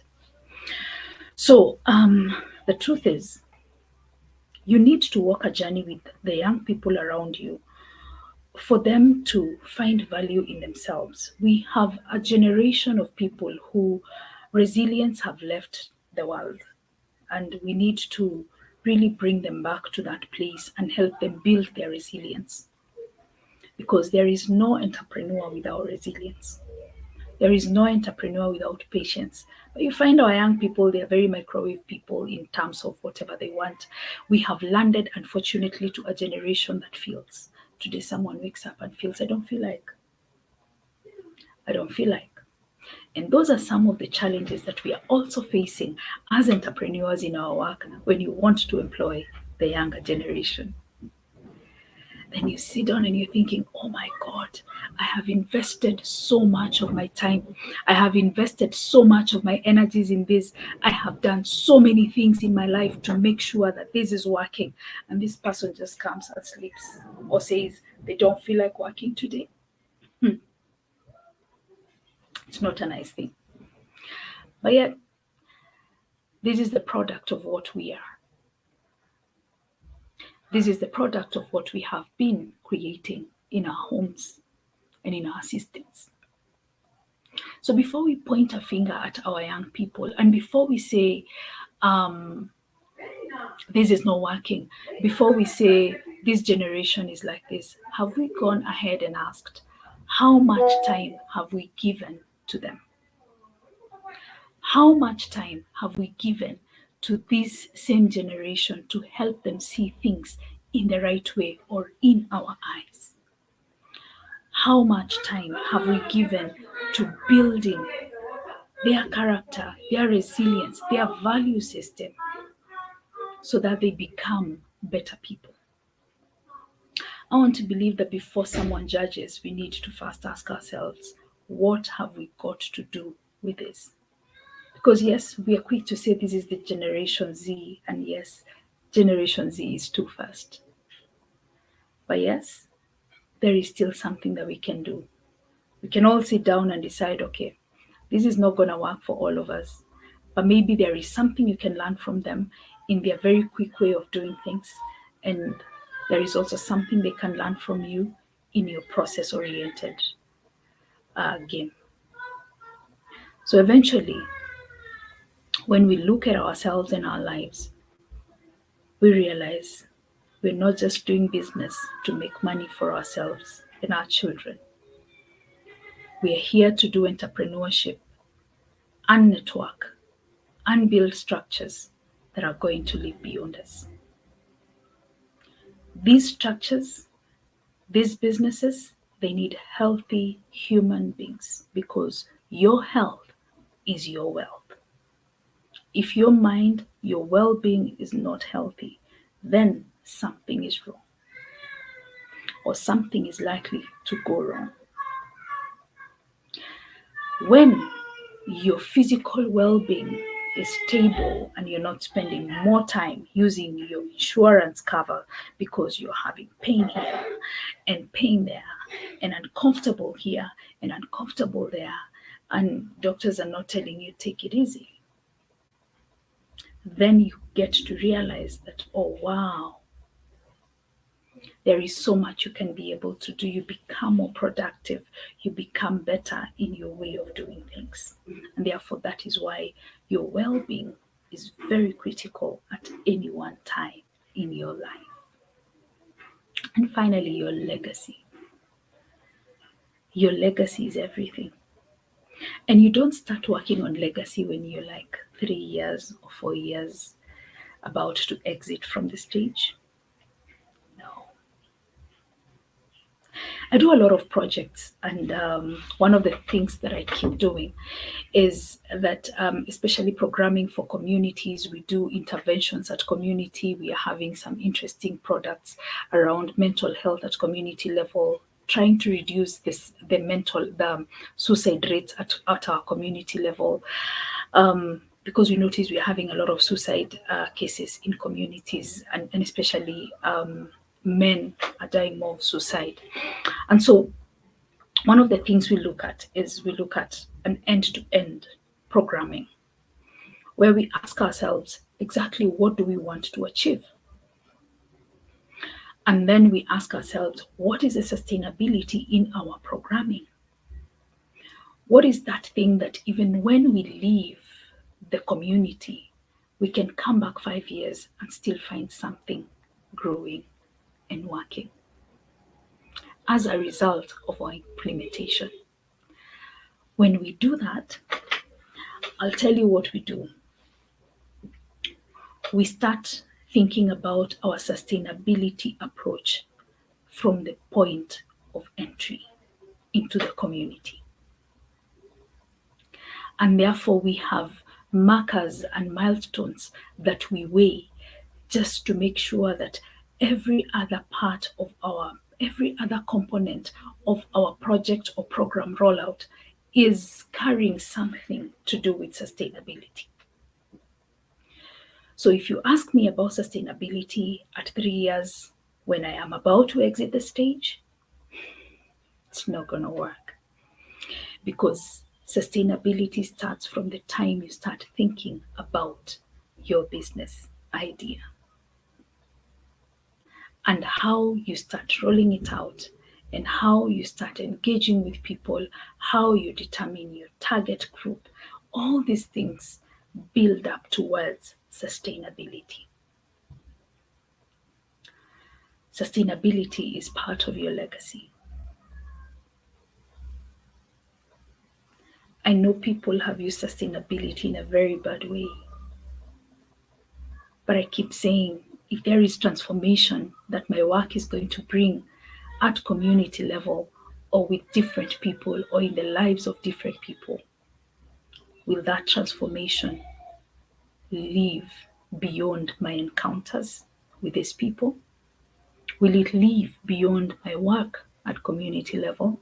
Or will it die a natural death few days after I have exited? Same case with our businesses.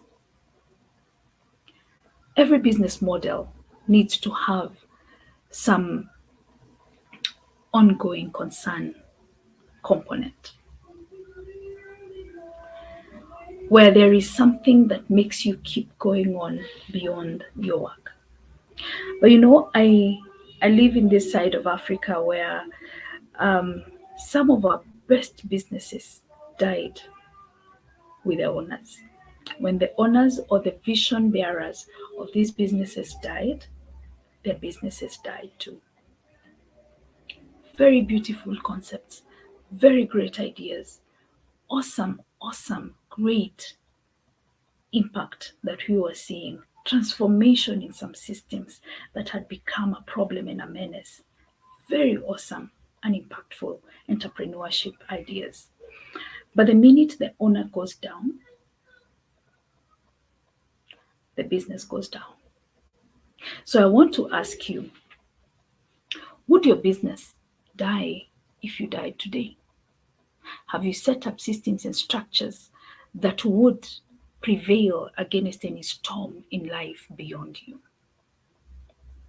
Because it may not just be with people, it could also be the structures and the systems that you're setting up in your business that do not speak into sustainability, that do not speak into legacy, that do not speak into longevity of your business beyond you. Several things that I have mentioned, and I hope that we can look at them and see how best do we do them. Our environments are totally different. The environment in Kenya is totally different from the environment of Dr. Eric Kelly and so many others out there. But the reality is, you can always look around you and see what works best, because that is the life of an entrepreneur. The way I roll out something here in Kenya is probably something different, totally different from the way I would roll it out in America, simply because the culture, the social systems are very different. So maybe even the timing and so many other things would determine a lot about how I roll out my intervention. But the truth is, sustainability is determined by the result that you want to see and the longevity of the result you want to see. If you want to have a lifelong change or transformation, then you do it the right way. We believe in planting trees in Africa. And yes, with the climate change, we're doing a lot of tree planting. Just the other day, we had an African climate change conference. And one of the things, summit, and one of the things that I know we're speaking about towards environmental change and all that is planting of trees. Now, there's a tree that I'll plant and it takes 3 years. There's another tree that I'll plant and it takes less than 3 years. There's another tree that I'll plant because of its nature and its value and its makeup, and it will take 7 years, 8 years to mature. So it depends with what you want and the structures you're setting. There are structures that we set that only take us for 2 years. There are structures we set that take our businesses. There are structures that we set and our business live on. We as a Black community, we can also show the world that we've got gold, and there is so much that we can do to contribute to the world. We can also leave quite a lot behind us and impact generations to come.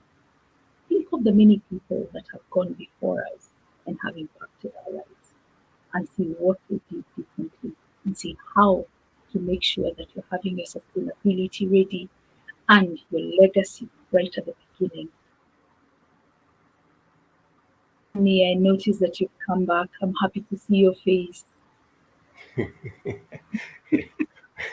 No problem. Well, you had such powerful words and information with such a soft, easy voice. So, oh,